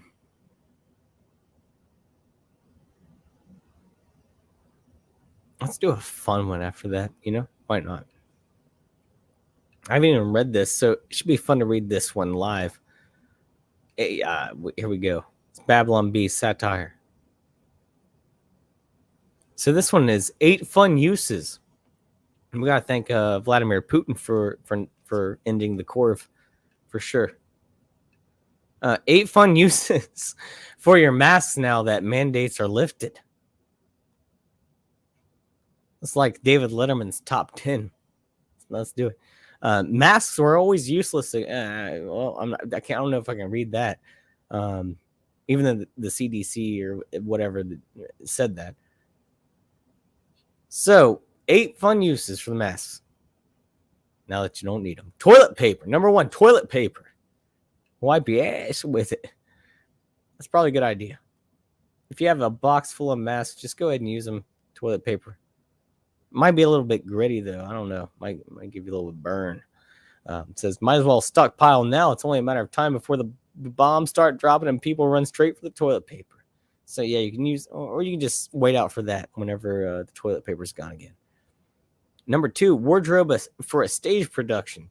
You can make a rocking Technicolor Dreamcoat out of random masks. I don't know about that. You gotta be pretty. You gotta be have haberdashery skills to be able to do that. I don't. Number 3, impressing girls by pretending to be a doctor. Cosmopolitan says women are really into the Dr. Fauci look these days. Hey, baby, I'll give you a booster. You need a shot, baby, I'll give you a booster shot. I'm Fauci. Train robbing. This is just to protect you from the hundreds of other train robbers. I thought that from the start, like the masks were going to be a problem when it came to looting and whatnot. Yeah, gift for Secret Santa. Filled with treats for hands-free snacking. We know you were already doing this anyway. Making Ron DeSantis mad. Walk right up to Ron DeSantis and wear a mask right in his face. That'll really tick that guy off. Go down to Florida and do that. 8, to wear on the log flume ride to protect you from the droplets. The horror. Oh no. Don't get any water on your face.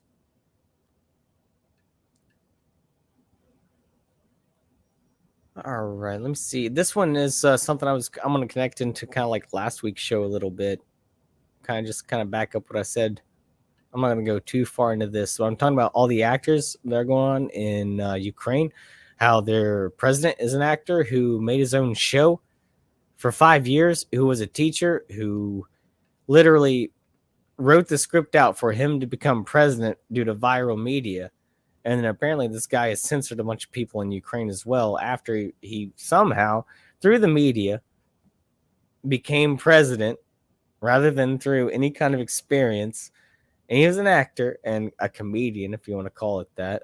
Do you want to use levity as a way to make someone a dictator, allegedly? Then go ahead, I guess. I don't really agree with that.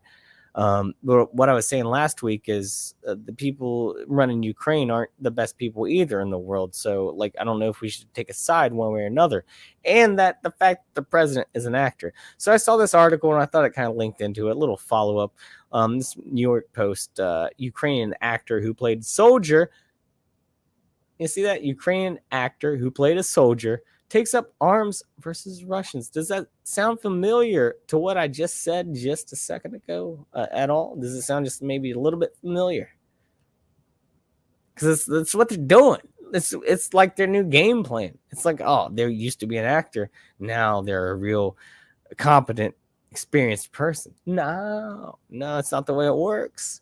No, hey, let's send Tom Hanks into war then. All right, let's send Tommy Hanks out into some wars and see how he does since he's been in so many war movies. Let's send Tom Hanks to the moon. Please do so since he's been there in a movie. I hate Tom Hanks. You know, a lot of times I will I'll make the joke on the Hoffcast where I say I love somebody but I really hate them. But I'll be honest, I'll be straight up with you. When it comes to Tom Hanks, I hate the guy. That's the truth. Anyways, I don't want to get too much into this article. Like I said, the 45-year-old Ukrainian actor and musician, of course, was preparing to celebrate the release of his latest film, The Narrow Bridge, a critically acclaimed drama on Amazon, of course, that centers on a talented artist the main character played by this guy, has his life turned upside down when invaders attack his beloved country, compelling him to swap a paintbrush for a rifle. Oh, the propaganda is strong with this one. The propaganda is strong. He says, I have acted in movies many times. In war movies, as a soldier, a character in wars. But I never thought I would be acting like this in real life. Matizia said, recently said, cradling his gun next to his sandbags piled in the frozen air outside of the presidential buildings in the heart of Kiev. But our military needs all of us. The actor said that, unlike his character, it was not an eternal struggle for him to abandon his flute for a firearm to fight a real enemy. What a Cinderella story. I don't know. I woke to the sound of explosions and everyone knew it had been. I was ready to fight. Immediately, I went out to find how I could sign up to fight. This is propaganda. It's trying to get people to sign up and fight. Oh, I used to be an actor too, and I like to paint. I'm an artist and musician, but hey, I'm gonna hang up my paintbrush, my flute, and I'm gonna go pick up a gun. I'm gonna fight for this cause that we have no idea what it's for. Oh, the propaganda is strong with this one. Oh, it's kind of sick. Are you following me, bosses, at all? Am I out of line right now? And do I not know what I'm talking about? Am I wrong on this? Or I don't, this is just the way I feel about it. Let me know in the chat. Am I wrong about this? Like, maybe I'm just seeing it in a certain way, but to me, this is obvious. Like, it's all propaganda and a setup in order to get people to go in and fight for basically nothing because you don't know what the actual issue is. So they want you to get on a certain side. They want to get you this propaganda, get you in there to fight for something that you don't even know. How does this sound familiar? Oh, probably the Iraq-Afghanistan wars that happened years ago and weapons of mass destruction that never fucking existed. Oh, this sounds familiar, right? Oh, but we should all be patriotic and unite under one people in order to fight for something that we have no idea what it's for. As long as we think that someone is a bad guy or a boogeyman, that's all that matters. As long as we can think of one figurehead as the boogeyman, that's all that should matter in a war. I don't know. That's just the way I see it, you know. Matt Brooks says Reagan and Trump were celebrities. You're not wrong. You're not wrong on this. Very good point. Back to the Future. Oh, who's president in 1985? Ronald Reagan. The actor? Who's his vice president? Jerry Lewis? I think I can quote all of Back to the Future. Word for word. Barb says, whatever side Hollywood supports should be a clear sign to us all. Yes, I agree with you, Barb, for sure. But also, you can't just go to the other side either. You should just know that Hollywood's not supporting good, in my opinion. You can't just see Hollywood saying this is what we promote and then go to the extreme opposite. I don't think that's a good idea either. I'm not saying that you do that, Barb. I'm just saying that I don't think I think Hollywood should represent what you should be red flagged about, basically. Like if you see Hollywood promoting something, red flags all around. Setting off fireworks, bang, bang, bang, all over your head. Like, I don't know, get away from that. You know, flares. So,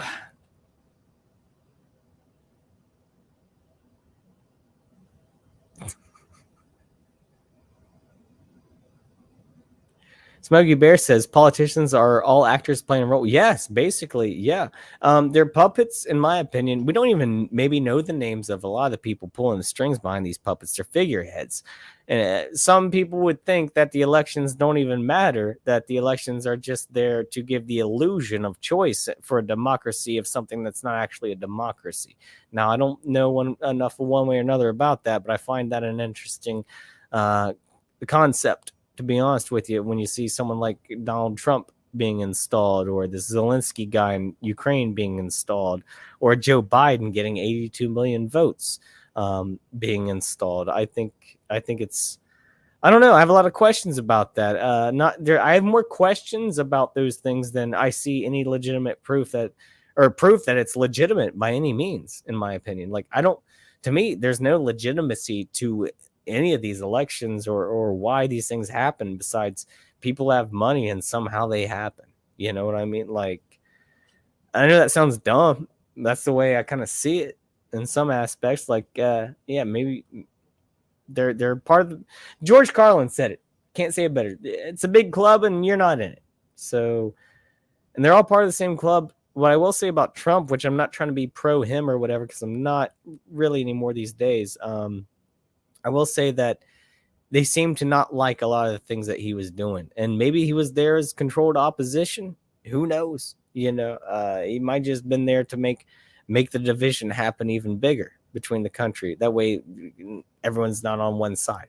I don't know. Those are bigger concepts I can't answer those questions to, but I do think about them. I ponder on them when I lay down on my bed at night and I go to sleep, but I don't know. But I do know that I do know, Smokey Bear, all these politicians are playing a role and they're all actors. That's for sure. And they get paid to say what they're saying, just like actors do. Actors are becoming politicians. Politicians are becoming actors, vice versa. It's inversion.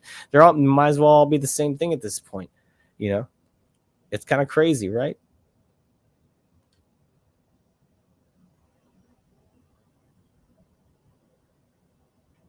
All right, what else we got? What else we got going on here? I don't want to read any more of that. So yeah, I mean, you're seeing that they're actors. I don't even know if I want to get to the main subject tonight. Maybe I'll just leave it for later. I didn't know. Yeah, I have to get to it tonight. I have to get to this stuff tonight. I do. I just have to. Tonight's the night. I got to do it. You know. Let me refill the old tank here, and we'll get into this stuff. Hoff, you should probably drink some water. You're right. Thank you, voice in my head.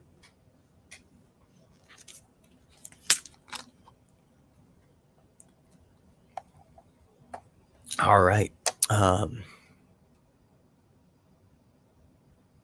Smokey Bear says Arnold and screw your freedom. Yeah, I used Terminator 2, one of my favorite movies of all time. It's not anymore, and of course now Terminator Salvation is my favorite movie of all time, best movie ever made. That's undebatable by any means. But Arnold was not in that movie. He was simply CGI, so that's why that's the best movie of all time.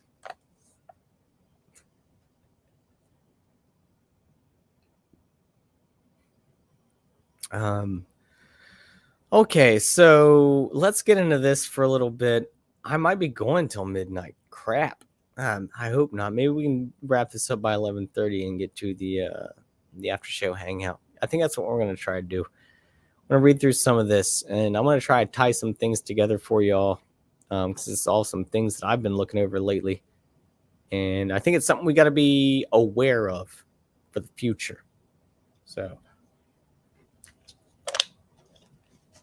damn, Hoffcast just putting this out there. Hoffcast just putting this stuff out there for you.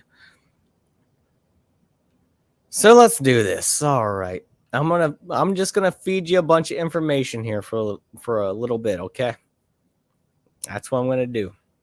So sorry if I don't get to the chat for a minute. I'm just gonna plow through some information. I'm gonna start with Klaus Schwab. I've talked about this scumbag before. He's a good guy. Klaus, let's learn more about this guy, because we have to know who this guy is in order to get to the next steps that will tie back to a lot of things. And I can't cover this all in the next 30 minutes, but I want to do tonight I want to learn too. That's why I'm reading this. Like kind of a base grounds, something we can build on for future episodes when this stuff starts to get really crazy and we start learning more about these things. So I think this will be a good base grounds 101. We're going to do Klaus Schwab Cyber Polygon 101 here for everyone, including myself. 101 keeps coming up. Let's do it. Section 101. Anyways, so let's get into this. Klaus Martin Schwab, born March 30th, 1938. Oh, he's got a birthday coming up. Is a German engineer and economist. In 1971, he founded what would become the World Economic Forum, where he currently serves as executive chairman. So he founded this thing, and he's running it still to this day. This guy's like, well, I'll let you decide. He's Darth Vader. Schwab was born in Ravensburg of a mother from Zurich and a father from Rogwell. Sounds like a hobbit. Who was a manager of Escher, Wyss, and C. Okay, so what is that company? Let's do some research. I know you can't see this screen, but I can. It says Escher, Wyss, and C was a Swiss industrial like that train tunnel we were talking about earlier from Switzerland. Swiss industrial company with a focus on engineering and turbine construction. Its headquarters were in the Zurich quarter of the Escher Wyss, which takes its name from the company. The company was founded. Let me see if I can share it so you guys don't think I'm BSing you here. I like to do that. I like to put up my receipts, you know. There, hopefully you can see it now. So yeah, they're Escher, Wyss, and C, Swiss industrial company. And what we're talking about that for, his father, Klaus Schwab's father, was a manager of this company. It was an engineering company in Switzerland, focused on engineering turbine construction. Of course, the company was founded as Escher, Wyss, and C. I've said that a million times. In 1805 by Hans Caspar Escher and Salomon von Wyss. After having originally started the company as a textile spinning business, the two expanded their enterprise to include a machine shop that manufactured textile machinery, water wheels, water turbines, power transmission equipment, and starting in 1835, ships, including boilers and steam engines. These are all huge parts of, let's say, the word industry. All huge parts, especially back in the early 1800s. Let's say a part of the word industry. Let's say industry. Let's say it was industrial, you know. After 1860, under the direction of Hans Zolli, the company concentrated on hydraulic systems, steam engines, and cooling systems. Between 1904 and 1929, steam turbines were produced for thermal power plants, ships, and locomotives. And no one ever made any money off that. The company also manufactured the hydraulic systems of hydroelectric plants during World War II. The company was a supplier for the German war effort, manufacturing turbines for Norsk Hydro and supplying flamethrowers. Did you hear that? Klaus Schwab's dad was a manager at this place that was supplying Germany in the World War II with flamethrowers and turbines.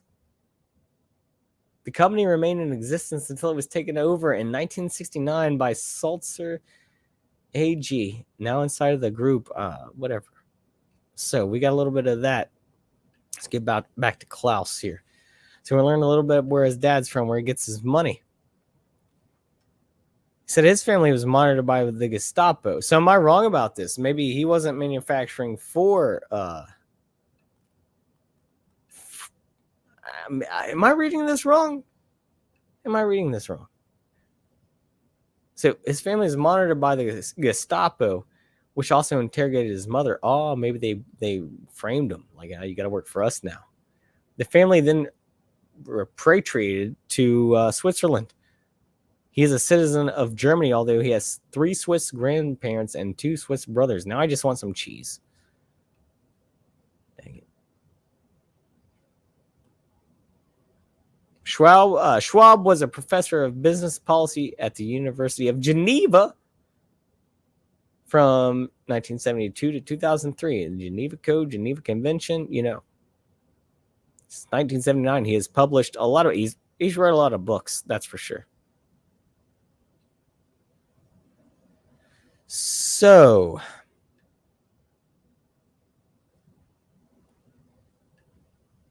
let's take a look at this here.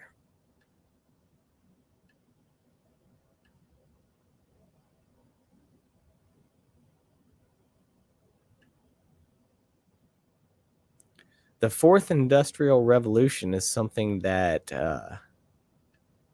Klaus Schwab wants to set up.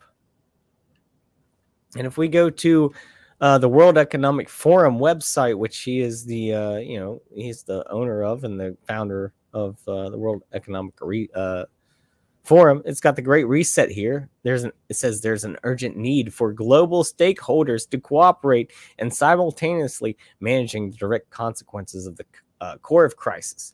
To improve the state of the World Economic Forum is starting the Great Reset Initiative, and that's what we've been seeing with everything lately. That's why everything's happening. That's why everything's being inverted. That's why everything you're seeing so many actors being paid off to push things, and you're seeing literal actors being paid to be politicians, and politicians paid to be actors. I really don't think there are any real politicians, to be honest with you. I think most of them are actors, unless they're on a local level or something.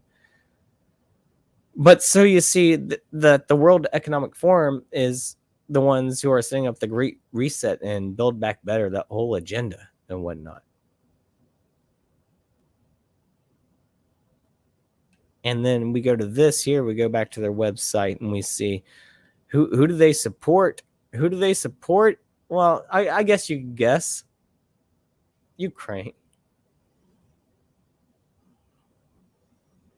Cocaine in the Ukraine. Cocaine straight to the brain. Yeah, so the World Economic Forum, yeah, they got the first thing that comes up on their website when you go there is the Ukrainian flag. Ukraine, our full solidarity is with Ukraine's people and all those who are suffering innocently from this totally unacceptable war.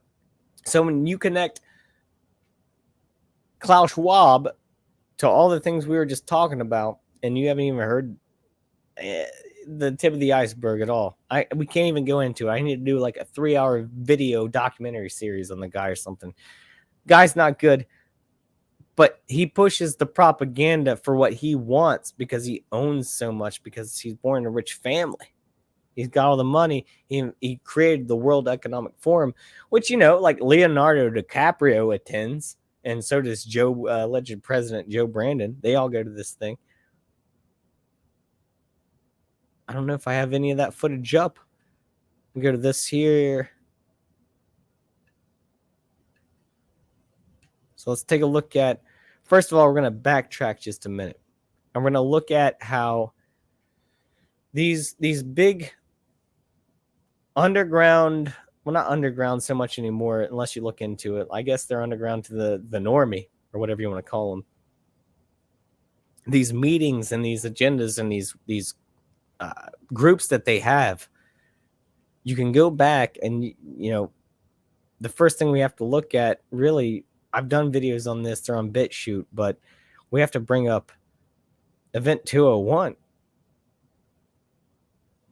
I'm sure you guys know what Event 201 is. If not, this happened back in October 18th, 2019, where a bunch of global leaders and really rich people got together before the Plandemic ever even happened. And they discussed how they would react to a virus. How convenient. Like literally months before it happened. Beautiful. And of course, it is by the Bill and Melinda Gates Foundation. The Johns Hopkins, Event 201, the Johns Hopkins Center for Health Security in partnership with the World Economic Forum. Hey, there you go. Am I connecting anything for you yet? Are we making any connections? And the Bill and Melinda Gates Foundation hosted Event 201, a high-level Plandemic exercise on October 18th, 2019 in New York City, New York. The exercise illustrated areas where public or private partnerships will be necessary during the response to a severe plan in order to diminish large-scale economic and societal consequences. Do you get it now? Was it all real? Was it all fake? Was it all just a bunch of propaganda? Was it all lies? Was it all just to make you a slave to their brainwashing and to get you to fall in line like a sheep? I don't know. I'm not here to tell you that. That's up to you to decide. That's up to you to decide.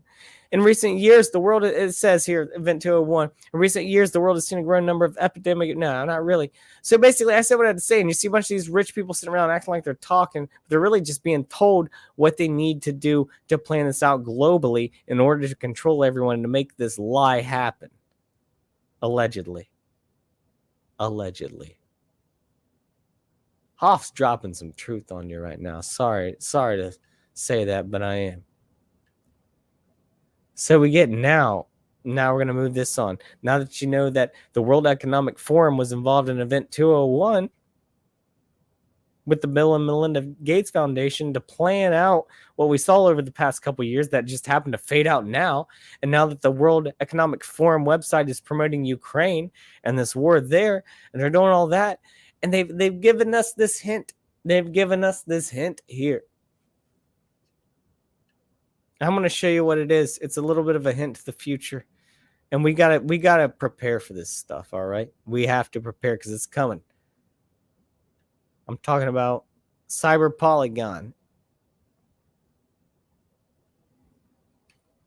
This is basically the new Event 201 for power outages, internet outages, electricity outages, not being able to use phones, internet, Wi-Fi, not being able to communicate, not being able to use your electric car or whatever, This is what we're talking about. And this is what they're doing the same thing with Cyber Polygon as they did with Event 201. It's all a big plan. And if you can see the forecast for the weather ahead, it looks pretty stormy when they're putting this stuff out there. And they put it out there because they have to.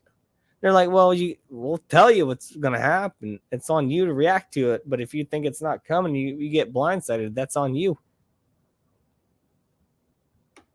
So we look at Cyber Polygon here.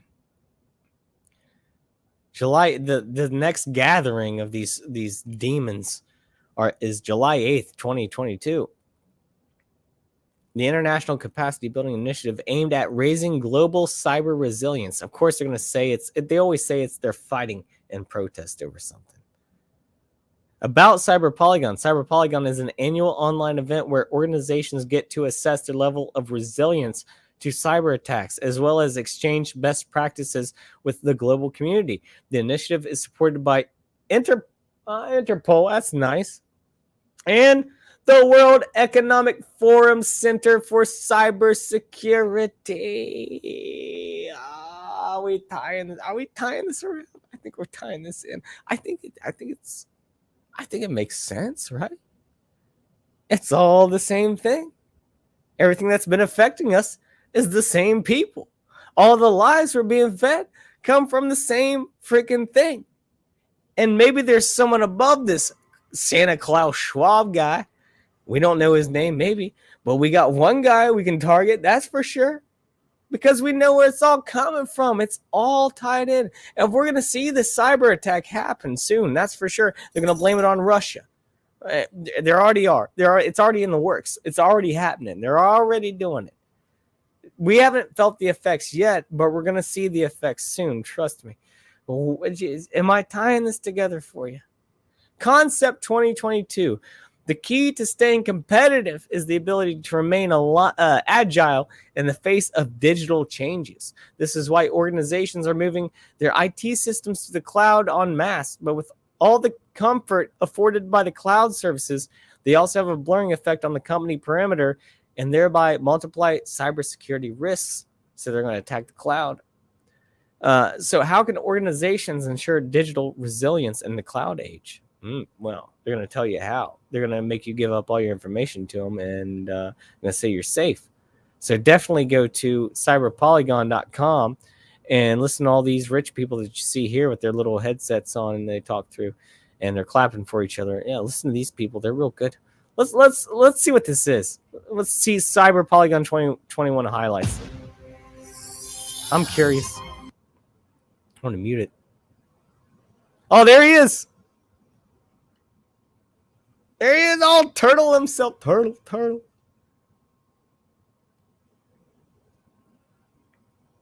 Why does this guy have his hand in so many freaking cookie jars, He's got the Event 201. He's got the freaking, he's got the cyber attacks. He's got the fourth industrial revolution.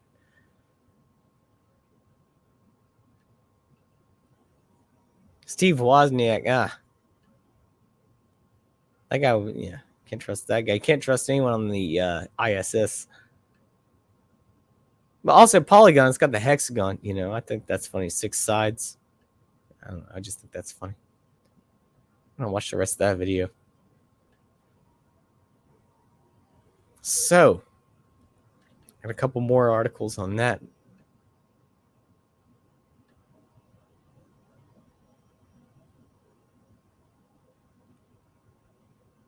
What else we got here? I got it here. Let's see.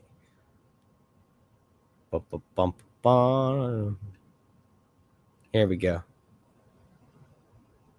It's from New Statesman. It says when the next Plandemic is a cyber attack.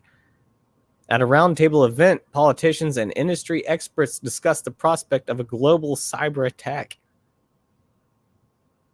Just as a viral plandemic was inevitable, a cyber plandemic in the future is also predictable. As technology is globally interconnected, a cyber virus could move from device to device, much like core among humans. I don't know if I see it happening like that. That seems like a very propaganda way of saying things, but let's read on. A virus propagated through an app could have devastating consequences with the possibility of global internet lockdown.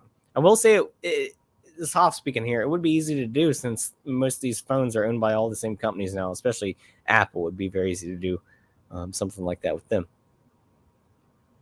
The world... Here we go again. Keeps coming up. The World Economic Forum has predicted that a single day without the internet could cost more than $50 billion globally, even before considering the societal damage related to shutdown of essential services. Just as we must look to the future to prepare for the next pandemic, so too we must explore our global preparedness for cybersecurity threats.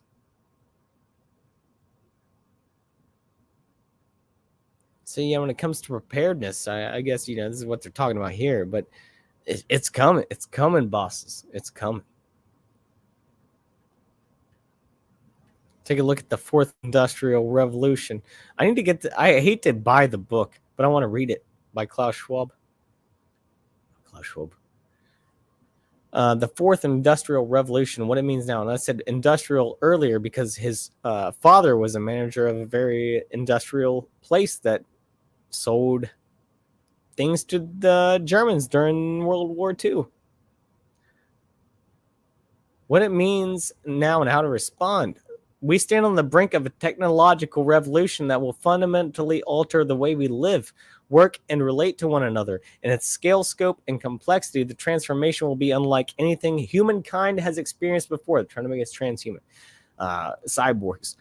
We do not yet know just how it will unfold, but one thing is clear. The response to it must be integrated and comprehensive, involving all stakeholders of the global polity, from the public and private sectors to academia and civil society. So it's tying back together. This is what they want, the transhuman agenda. All these rich people want this. None of them don't want this for some reason.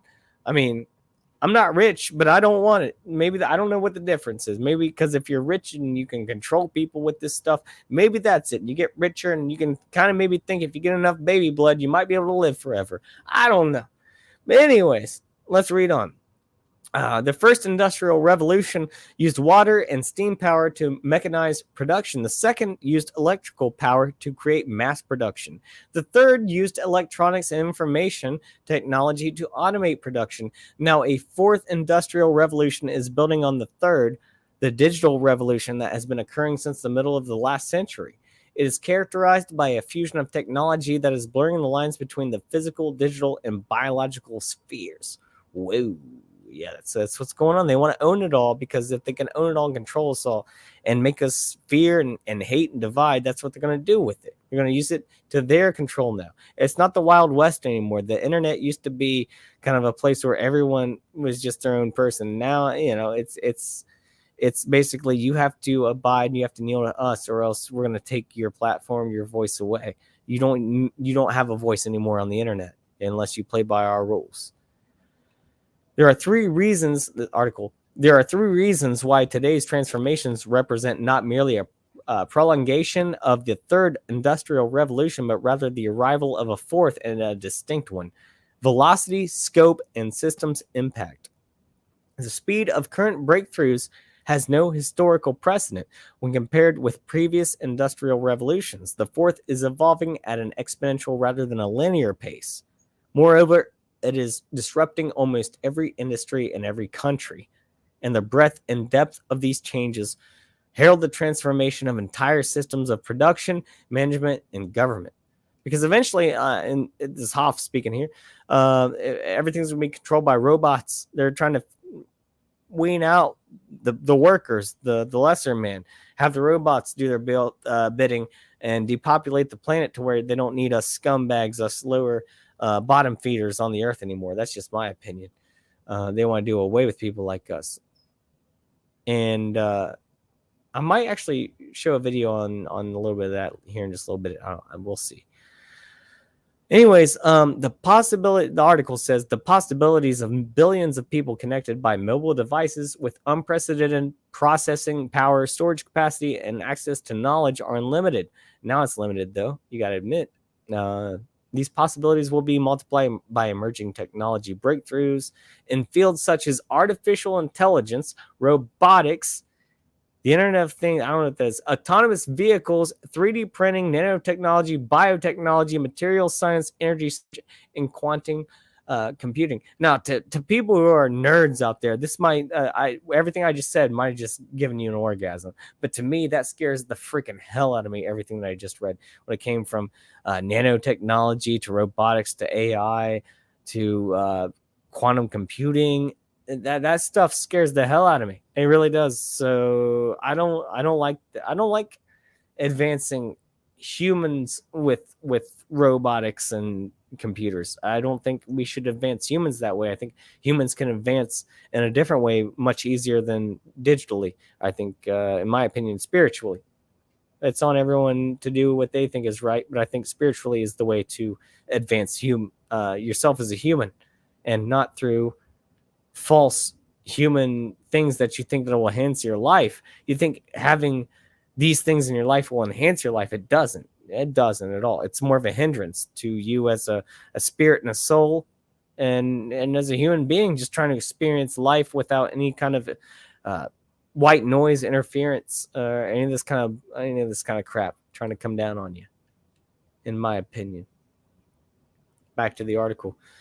Already, artificial intelligence is all around us, from self-driving cars and drones to virtual assistants and software that translate or invest.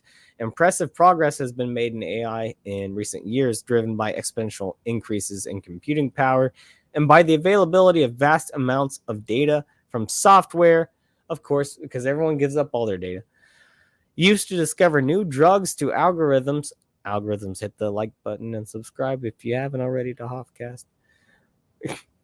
It used to predict our cultural interests. Digital fabrication technologies, meanwhile, are interacting with the biological world on a daily basis. Engineers, designers, and architects are combining computational design, additive manufacturing, materials engineering, and synthetic biology to pioneer a symbiosis between microorganisms or bodies, the products we consume, and even the buildings we inhabit. So like the revolutions that preceded it, the fourth industrial revolution has the potential to raise global income levels. Whereas I don't see that happening. Only for them. And improve the quality of life for populations around the world. The lesser populations is what they're saying. I'm not going to read through all this, but you kind of get the point of what I'm saying there.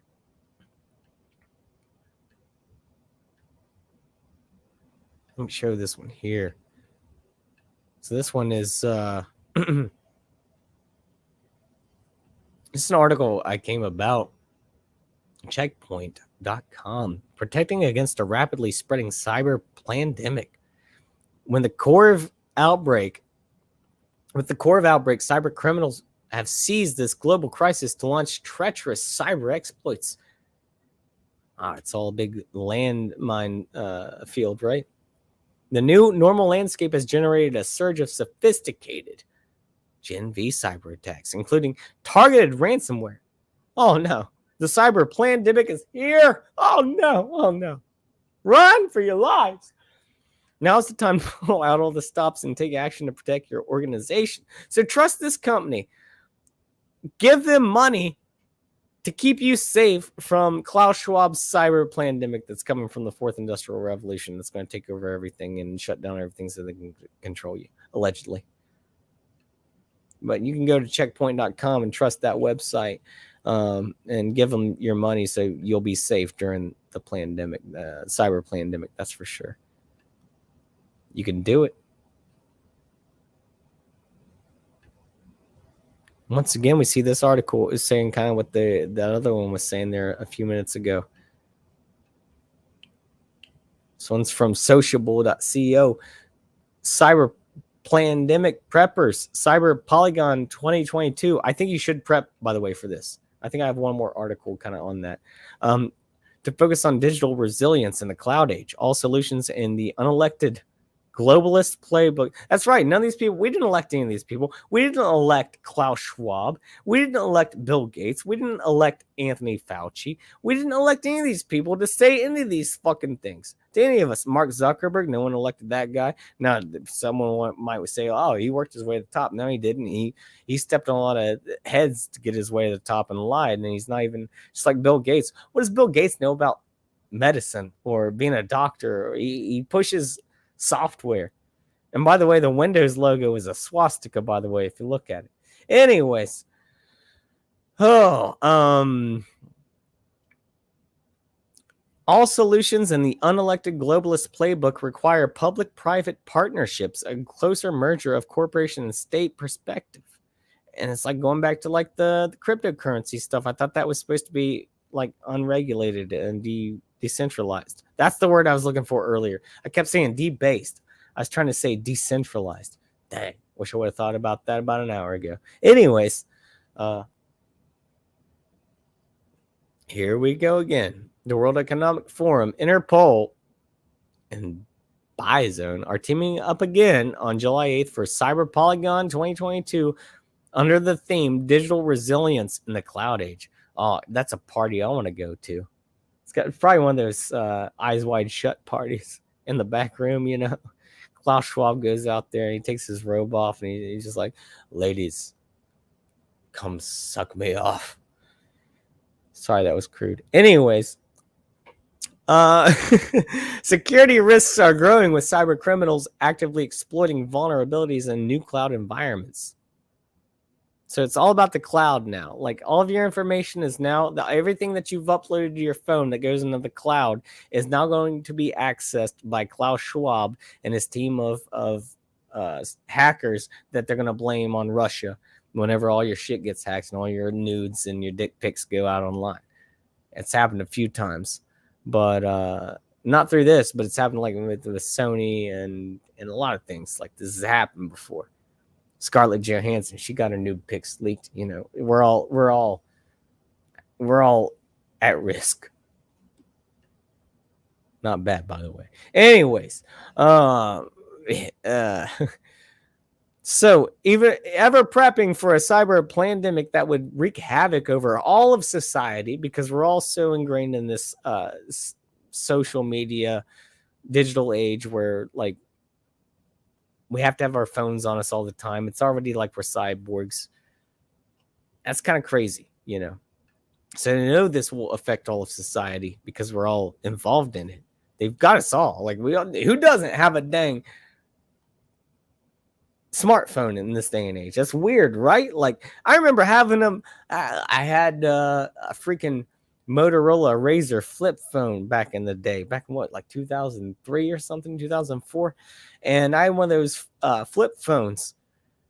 And that was like, I was balling out back then, you know. Now everyone's got like a smartphone. And it's like not even a big deal. I had the Motorola Razr, man. I was big shit back in the day with that thing. You flip that thing up, it lit up, man. You had a color background.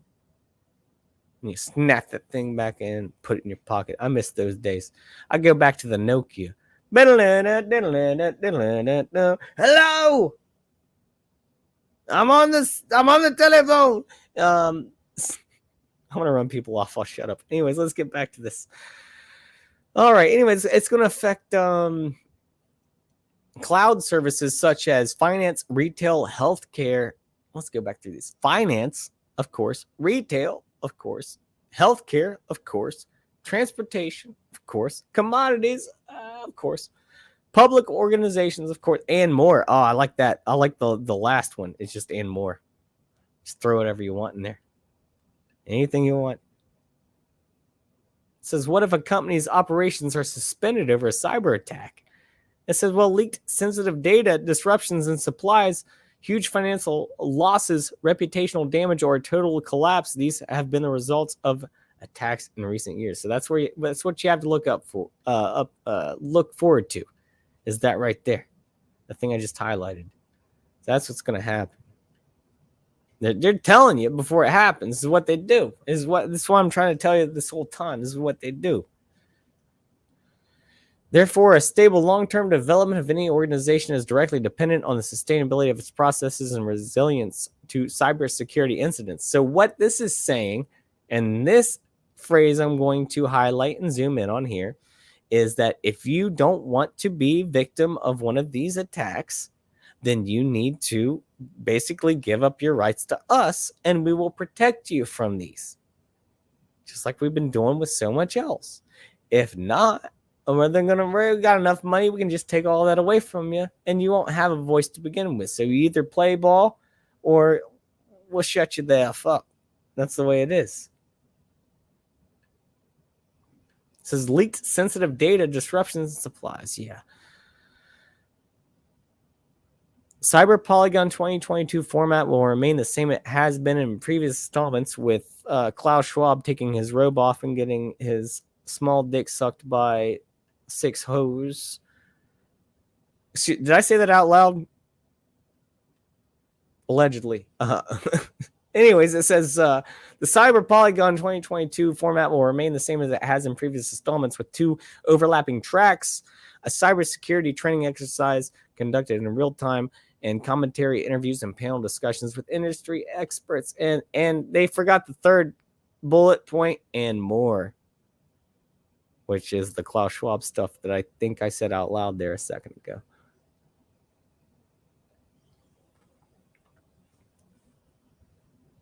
So, oh, look at this. Look at this quote right here. We need jabs to immunize ourselves. The shame. Let me rephrase this. All right. We need jabs to immunize ourselves. The same is true for cyber attacks.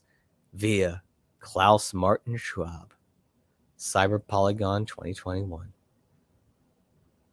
Cyber Polygon 2021 simulated a targeted supply chain attack on a corporate ecosystem in real time. You're seeing it in real time now. That's what I'm telling you. Event 201, World Economic Forum, Cyber Polygon, World Economic Forum, all run by Klaus Schwab, all telling you what is going to happen. And we're seeing it now, the supply chain breakdown. We're going after the wrong people here. We're not going after the right people. We need to be looking at this guy. No one even knows his freaking name. No one knows how evil this guy is. He says in his opening remarks at Cyber Polygon 2021, WF founder Klaus Schwab warned a lack of cybersecurity has become clear and immediate danger, because they got to instill the fear at first. And then once they get that emotional reaction, as we were talking about earlier in the stream, they got to get that emotional reaction. Oh, I'm scared of this cyber pandemic now. They get the emotional reaction. Now they got to feed you the solution that is owned by them, that will make them money, and probably not help you at all in your life in any way, shape, or form, besides maybe even harm you. He says, here too, we have to move from simple protection to immunization. We need to build infrastructures and have digital antibodies built in it inherently to protect themselves. Oh man, just look, dude. I can't stand this guy. Like, why couldn't the Corvette have hit this guy? Oh, he made it up. Oh, that's why. Did I say that out loud? I'm gonna get another steer fry tonight. I feel it. I'm in a good mood though. He says, we all know, but still pay insufficient attention to the frightening scenario of a comprehensive cyber attack, which would bring a complete halt to the power supply, transportation, hospital services, or society as a whole. The core crisis would be seen in this respect as a small disturbance in comparison to a major cyber attack. Wow, okay, so that sounds like some straight up Dr. Evil crap right there. Like some threats, some big threats. Oh man. Crazy stuff. Am I wrong? Like, does it not all tie back together? Am I wrong on this? If I'm wrong, let me know. I don't have a real answer to the end game for you, but am I wrong that it all ties together? All of these lies that have been fed to us are all being fed down from the same tip. And there might be something above that tip, just the tip, but it's there.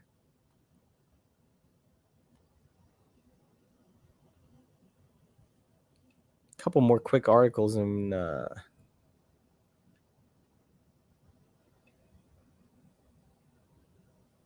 actually, let me get the chat real quick. I've missed a lot of chat. I'm sorry. I can't go back through all this because there's so much here. I'm sorry about that. I do apologize. There's a lot of great comments in the chat right now.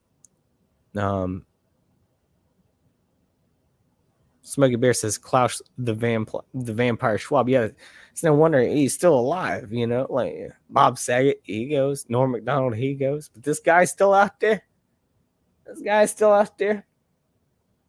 Come on, Karma. Let's work our way to the end, Karma. Let's get the people who deserve it. Come on. Mitz says, Google what chainsaws were invented for. Might have to. I wanted to show a video that Mitz sent me tonight. I might still show, I don't know. It's a long video. I don't know if I can show it tonight, but I watched all of it. It was on BitChute. Maybe we'll watch a few minutes of it tonight. Maybe we will. I watched all of it though the other night, Mitz. It was really good.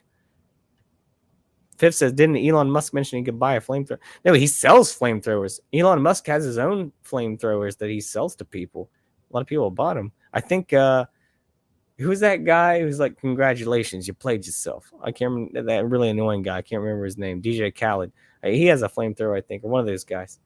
Smokey Bear says, Nixon took the dollar off the gold standard in 1971, the same year the World Economic Forum was formed. Whoa! I like that information. Wow. Mind blown. Wow. Smokey Bear also says most people never heard about this event until on our Agenda 2030. I'm sorry I didn't bring 2030. You're right. Agenda 2030. That's the whole point of this. I never even mentioned that term, but Smokey Bear, you're totally right on that. That's part of the whole agenda. I've mentioned it, I think, in a couple other previous streams, but I didn't mention it tonight. It is part of this bigger plan that they got. And I don't think 2030 is the end. That's just their short-term plan, in my opinion. But they definitely have a plan, and it's playing out. It's playing out for sure.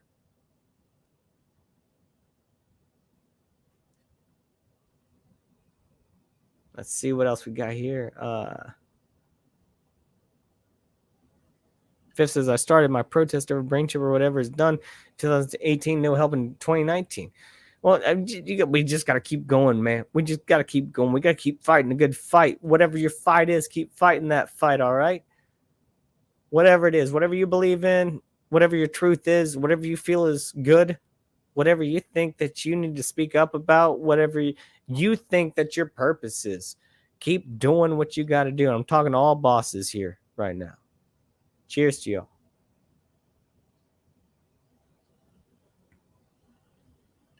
Smokey says you couldn't make this crap up. Unbelievable. Yeah, well, they do make it up. That's the thing. Like, I get what you're saying. Obviously, like, you can't make it up. Like, it's so crazy. You can't make it. But the thing is, it's so crazy because they make it up and they plan it out. It's a storybook for us to live in. Their storybook that we're living out for them. and we're just turning the pages. We need to start writing the pages. We need to tear the pages out and rewrite that bitch, in my opinion. Fifth says turtle. Yeah, talking about Klaus Schwab. Also, Mitch McConnell looks a lot like a turtle for sure. Let me see. What else we got here? You're talking about electric vehicles. That's what I was saying. Yeah, it's all going to go down. Fifth says California literally said zero emission vehicles by 2030. They're also saying zero carbon emissions, which means, do you know who puts out carbon emissions? Me. You know who else? You. That's all I'm saying. Smokey Bear says, who is really behind Anonymous? I don't know. That's the $1 million question. $1 billion question. That's for sure. I don't get too much into that kind of thing. I really don't. I know I'm a conspiracy theorist, some would say. I don't really feel I am. I feel like I'm just trying to find the truth, and I try to look into things. I don't really call myself. See, I would call myself a conspiracy theorist if I were into things that I said is the way I believe they were, and I believe they were true without evidence. But I look into theories and I look into things, and if I have no solid evidence or proof myself, I either say I need to learn more about that, or I cannot say definitively if I believe in that statement. I could just keep it up in the air until I do learn more about it. But I never try to just throw anything to the side either. You know, I always try to keep things up in the air and keep an open mind about things, because I never want to shut something off that I don't know enough about. You know what I mean? Like, I don't want to just completely disclaim something that I don't know enough about. I'll just say, like, well, I don't agree with that now, but maybe in the future I will if I learn more about it, or maybe I'll still be in the same realm where I can learn more about either side. But there's very few things that I'm very certain about in my life. And number one, I'd say beer is good, and number two, mullets are good, and that's about it. Cheers. Sorry if that rant got philosophical on you. Barb says it causes more harm to the ecosystems to dispose of batteries. And yeah, and so does Leonardo DiCaprio's freaking yacht. That it goes 8 miles. It takes as much freaking fuel as like all the United States in a day. And Leonardo DiCaprio goes to the World Economic Forum to Cyber Polygon and shit. I swear there's pictures of it. So is Joe Brandon. It happens. But they want to put those problems on us, the everyman. It's like George Takei. We were talking about George Takei earlier. Oh my. Fuck that guy, dude. He's like, well, as long as we're fighting Putin, we can pay higher gas prices. Fuck that guy. Well, why don't you pay for all of our gas since you're such a fucking millionaire sitting there behind your goddamn 15-foot wall? Excuse me, I don't like to use GD. Excuse me, I really don't like to use that at all. Regardless, George Takei got me out of my route because he's such an evil guy. Dang, dude. George Takei. You pay for the gas prices then, George. You pay for them if it's not a problem. Anyways.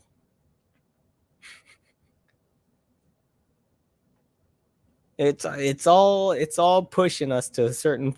They're all trying... It's like everyone's trying to push us. I've said it before. It's like the throat... They're tightening their hands around our throats right now, and they're trying to see how much they can get away with.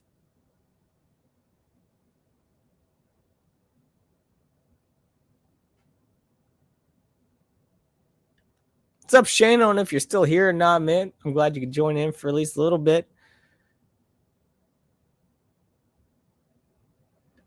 Smokey Bear says my first phone was a Nokia as well. Yeah. I think I skipped a bunch of stuff here. Smokey says crypto is decentralized, but you have to have the crypto in a secure wallet. Yeah. I got you got to write down the 12 words.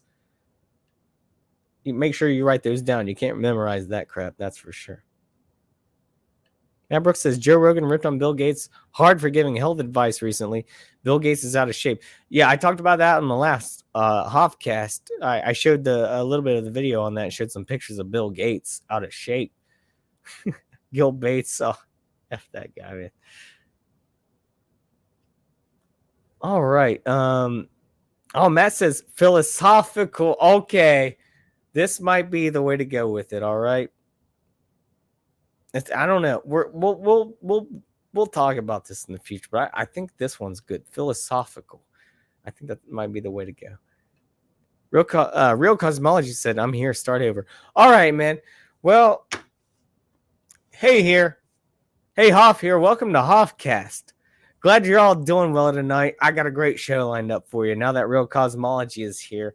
We've only been going for 3 hours, so we're going to redo the entire 3 hours with every single article and catch Real Cosmology up to speed here with every single word redone. So I hope you're ready for that. Welcome to Hoffcast. I love you, man. I hope you're here for the after show hangout. We're going to be doing that soon. I really don't have much else to talk about. Just a couple more articles here, and that's about it. I am going to wrap this up before 12. We're at 12. So get ready if you want to hang out backstage with us. It's always a good time. You know that. It's always a good time. All right, let's look at it. I got 2 articles left. We'll look at some UFOs, and then we're gonna wrap it up. Okay. So here we go. So Zero Hedge, Tyler Durden. I like this. Clinton's to revive foundation arm that Jeff Epps said he helped conceive, and what some might say is the strongest indication that Hillary Clinton is running in 2024. Oh, God forbid. Former President Bill Clinton just announced. Look, first of all, foremost, look at the hand symbol. He's got that hand symbol going on right there. You know, it's not the good one. Just announced the revival of the Clinton Global Initiative, an arm of their infamous foundation, which was shuttered nearly 5 years ago after Hillary Clinton's loss to Donald Trump in the 2016 U.S. election. In a Friday letter, former President Bill Clinton announced that the CGI would be reactivated to tackle urgent needs such as climate change and the situation in Ukraine. I wonder if the World Economic Forum has any hand in this. I wonder. The need for that kind of cooperation and coordination has never been more urgent than it is now, wrote Clinton. Who gives a shit what you have to say anymore, dude? He's got no credibility. If you're still listening to what Bill Clinton has to say, I'm sorry. What are you doing with your life? You listen to Bill Clinton? Don't you know what the Clintons do and what they did? I'm not even going to read any more of that. I just wanted to let you know. And we got this one more here I wanted to kind of show, and then we'll do a couple UFOs. I'll put the invite in the chat. But I like this one here. Just to put this to end this on this sort of things from the Zero Hedge again. Ukraine, Russia, beware the false flags. And that's for sure. Make sure that you be looking out for these things. We're going to be seeing, I already showed a lot of things. You know, Mitz says, I thought we are wrapping up. We're wrapping up, Mitz. We're wrapping up. Anyways, yeah, this is the last article, and we're going to do UFOs in the invite. So, yeah. Well, anyways, let's get back to this last article here. Ukraine, Russia, beware the false flags, but also beware the fake news and false promises. They are the means for dangerous ends. Increased U.S. and NATO involvement in the war between Russia and Ukraine. That's what I'm saying. This propaganda makes people feel more agitated. They want to be more like, I should go.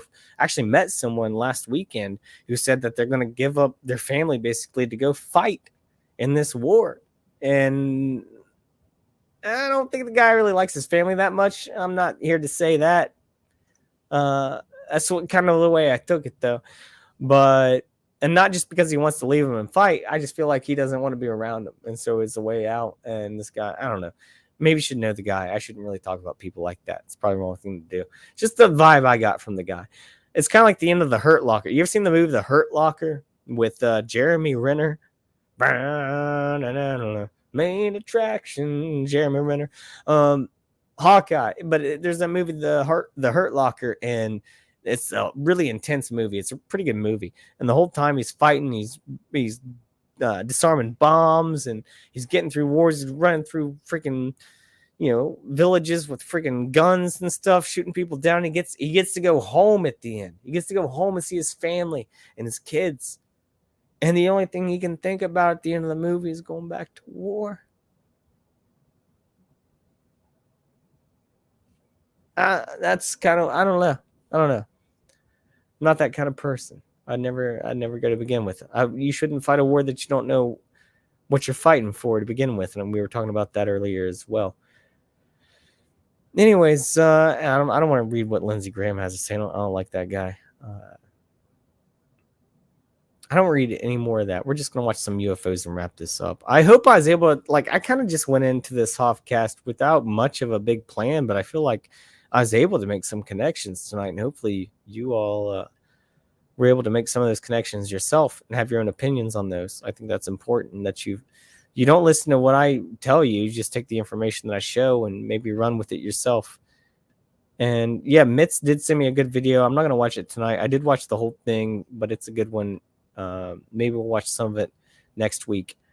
So let's watch a couple UFO videos, and I'll get the link for the party, after show party out there. First, okay. Let me see here. Look at the chat first here. Actually, we'll do chat while we're watching these videos. I'll mute them. There's gonna be an ad, I'm sure. You're too broke to afford YouTube Premium or whatever the hell it is. All right, so let's get to this. We'll get to the chat here. Oh no, where'd it go? Where'd it go? Here we go. There we go. Okay, so let's get to the chat here. We're gonna watch some UFO videos. I like this one. I like it's kind of creepy. Let's see here. Smokey says, I went to the doctor's office today. They asked if I'd been around anyone that had the corvs in the last 2 weeks. I said it does not exist. She said, what about all the people dying? It's over. I mean, it's over, bitch. It's over. Wait, you didn't get the memo? That's hilarious. I agree. He said, I told her they were allowed to do some research. She admitted there was no expert. She was just parroting the MSM narrative. Matt says they're trying to say forbidden. The core causes blood clots. Yeah, there was a couple things I wanted to go about that. I did not know I was going to do Hoffcast for this long tonight. I really didn't. I came in here just basically without a plan, and it turned out to be a pretty good show.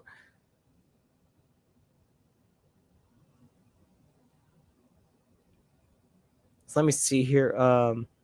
Matt says that's the German hand gesture for the number 3. He's talking about this thing, Inglourious Bastards. Yeah, no, I don't know. No, this is different. This is like a satanic thing whenever they do this, I believe. Or it might be German. Who knows? I mean, I'm sure it is, but I'm just saying there might be something else to it as well. Matt says, have you seen the Russians using the capital Z as propaganda? I have not. I said I haven't kept up on this too much just because I don't look too much into the news articles. I just know that it's propaganda. He said they have large Z flags hung up in Russia, and Smokey Bear says Z for Zelensky. Okay. The auto parts king. And then Matt says, that's what I assume. Okay, so that's what it is. Mitt says, you better watch those videos. I watched that full video, Mitz. And I know you sent some more I'm going to get into, but I watched that whole one, the whole hour one last night, and it was very, very good.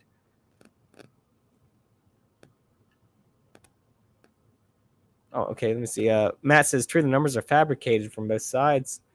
And I don't like to read numbers here. YouTube is very big on numbers. Barb says, that's a crappy balloon. I know you have... I never have good UFO videos. I like this beam of light coming down there. It's kind of cool. As long as it looks cool. I don't think it's real. I just like to look at it. This looks like any kind of superhero movie that was made in the past decade. There's a beam of light coming down. Reminds me of like Ghostbusters or something. Real Cosmology, he would know. He said German 3 hand sign is different. Thumb, index, and middle finger. Yeah, it's like that, right? No. He's thumb, index, middle finger. Oh, like that. That's what it is. There's the difference between this. I think that's what I'm doing. And then there's this one. That's a good one. I love you all, bosses. That wasn't towards you. Let's see what else we got here. Oh yeah, I gotta put the invite in the chat. So, if you want to come backstage and hang out with Hoff and some of the bosses here and be bosses, I'm putting the invite in the chat right now. You can come back, hang out, and talk to us all. We have a good time. We have a real good time. Oh, this is another Russia. This is in Moscow, Russia. Let's see what else we got for this one. So everyone's welcome to join. First come, first served. It fills up kind of quick sometimes. Wookie, what's up, my bro? I love you, Wookie Supremacy.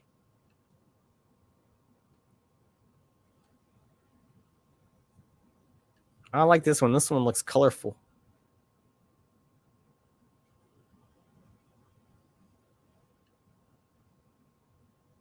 Mobby777. Always check out that channel. That's where I get all the UFO videos, for better or for worse. Okay, yeah, I skipped too far. I like it. Look at jellyfish, or like one of them deep sea creatures. You know what I'm saying.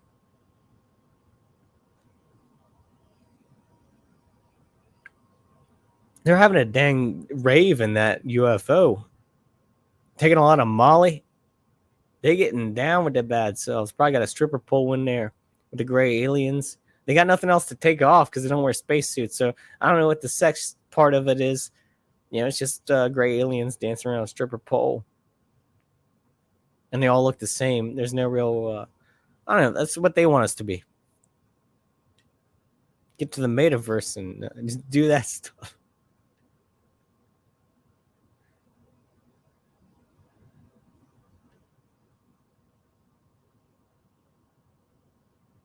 All right, so, oh, excuse me. Now is the time if you would like to come backstage. I'm going to be wrapping this up before midnight. If you'd like to come back and hang out, we're going to do that. You're welcome to join right now. And I'm going to get this done. I know I've been rambling for a minute, but look at this thing. It kind of looks like one of those deep sea things. Let's look at this.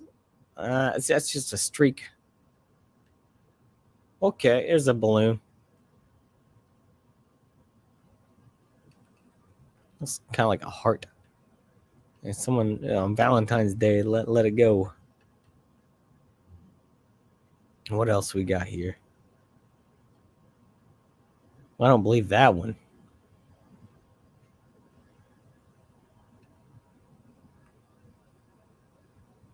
Oh, what's going on there?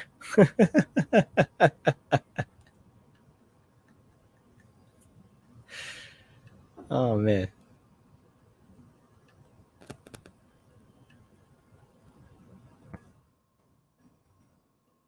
So, yeah, UFOs. You can't trust like 99% of these videos. That's for sure. This one is interesting. I like this. It's kind of ominous. The lack of lights on it makes it interesting. You know, most of the time you see them light up like a Christmas tree like that last one. This one, you kind of see this big shape that's not natural to what's actually happening in the sky with the clouds. The cloud formations, you know, the stratonimbus, cumulostratospheric clouds. I know my clouds. Shut up.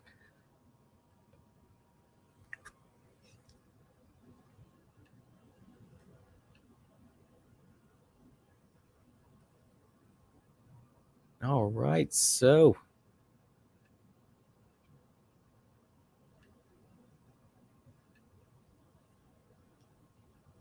what else we got here? Okay, so that was a cool one. What else here? I think I've shown this one before. Maybe not. It looks similar to one I've shown before.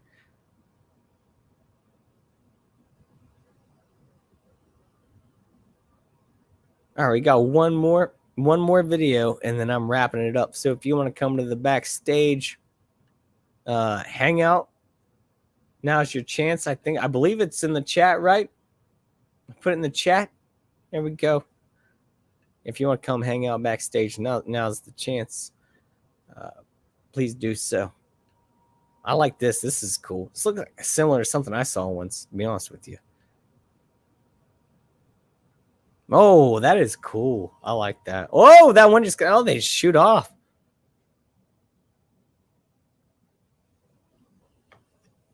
Dang. That's kind of cool.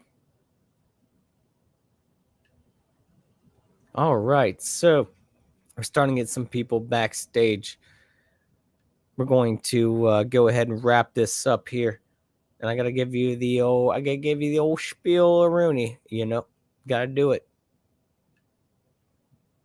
If you haven't, make sure you go to Hoffcast.com. And if you haven't, make sure you like this show and subscribe to Hoffcast.com. Please do so. Or subscribe to Hoffcast YouTube channel. Go to Hoffcast.com. Hoffcast.com. And I love you all, bosses. I wouldn't have this good of a time without you all. It's a very fun time. We're going to keep helping each other out. You know what I mean? We're going to keep supporting each other, lifting each other up. And if you're out to get someone, then you ain't no friend of mine. That's for sure. I'm here to talk to people, to learn from people, to get to know people, to love people. And it's just an experience for me that I didn't know I could have on YouTube, that you can actually meet decent people here. Because my first experience with it years ago, I met bad people here, and I don't talk to those people no more. In fact, I've learned how to not talk to bad people in this day and age. And granted, they still like to stick around, and they hang on like a leech sometimes, and you'll see them try to be around like ghosts, but that's all they are. That's all they are, is ghosts. So, let me go through the chat real quick. I'm once again, I apologize if I miss anybody's names, but I want to try to say thank you to every boss here before we end the show tonight. So I want to say hi to Matt Brooks, Steve Harlowa, Smokey Bear, Barb. We got Bane Bear. We got LaSween Machine. We got Tarot Tuber Chrissy. What's up, you bosses? Mitz. We got Francis Sage. We got Courtney from It's Courtney's Fellowship of Oddballs. Yeah, I mean, that's why she helped me out with the getting in touch with Pete from Creepy Little Book. So check that out this Saturday at 8. We got that planned. It's going to be great. That's going to be a great Hoffcast. I guarantee it. Who else we got here? We got through everyone. Yeah, I'm sorry if I missed you. Fifth 90. Of course, can't forget about you, bud. Rusty's. Sorry I didn't see you earlier, bud. Rusty's. I can't keep up with all these chats now. Smokey Bear. Yeah. So many great bosses tonight, and all of you are bosses. If you showed up and you watched the show and you hang out and you be part of it, I really do appreciate you. Real Cosmology, of course. Wookiee Supremacy. I think I already said their names. Love you all. So this Thursday might do a panel stream. Might do that. No guarantees there. Might do a panel stream. Have anyone on who wants to come on, just come in and talk. That'd be cool on Thursday if I'm not too worn out or tired or whatever, because I got a big day tomorrow, and then we'll see what happens Thursday. But we might. If enough people want to do it, we'll probably do it. And then Saturday, like I said, we got Pete from Creepy Little Book coming in to do a show with me, which is absolutely insane. So, and I can't wait for it. So, thanks to all you bosses out there for sticking around tonight watching the show. Please share, like, subscribe. You're the greatest people, salt of the earth. I appreciate you all. I will see you soon. Go to Hoffcast.com to keep in touch, and I will talk to you before too long. I love all you beautiful people. Hoff signing off.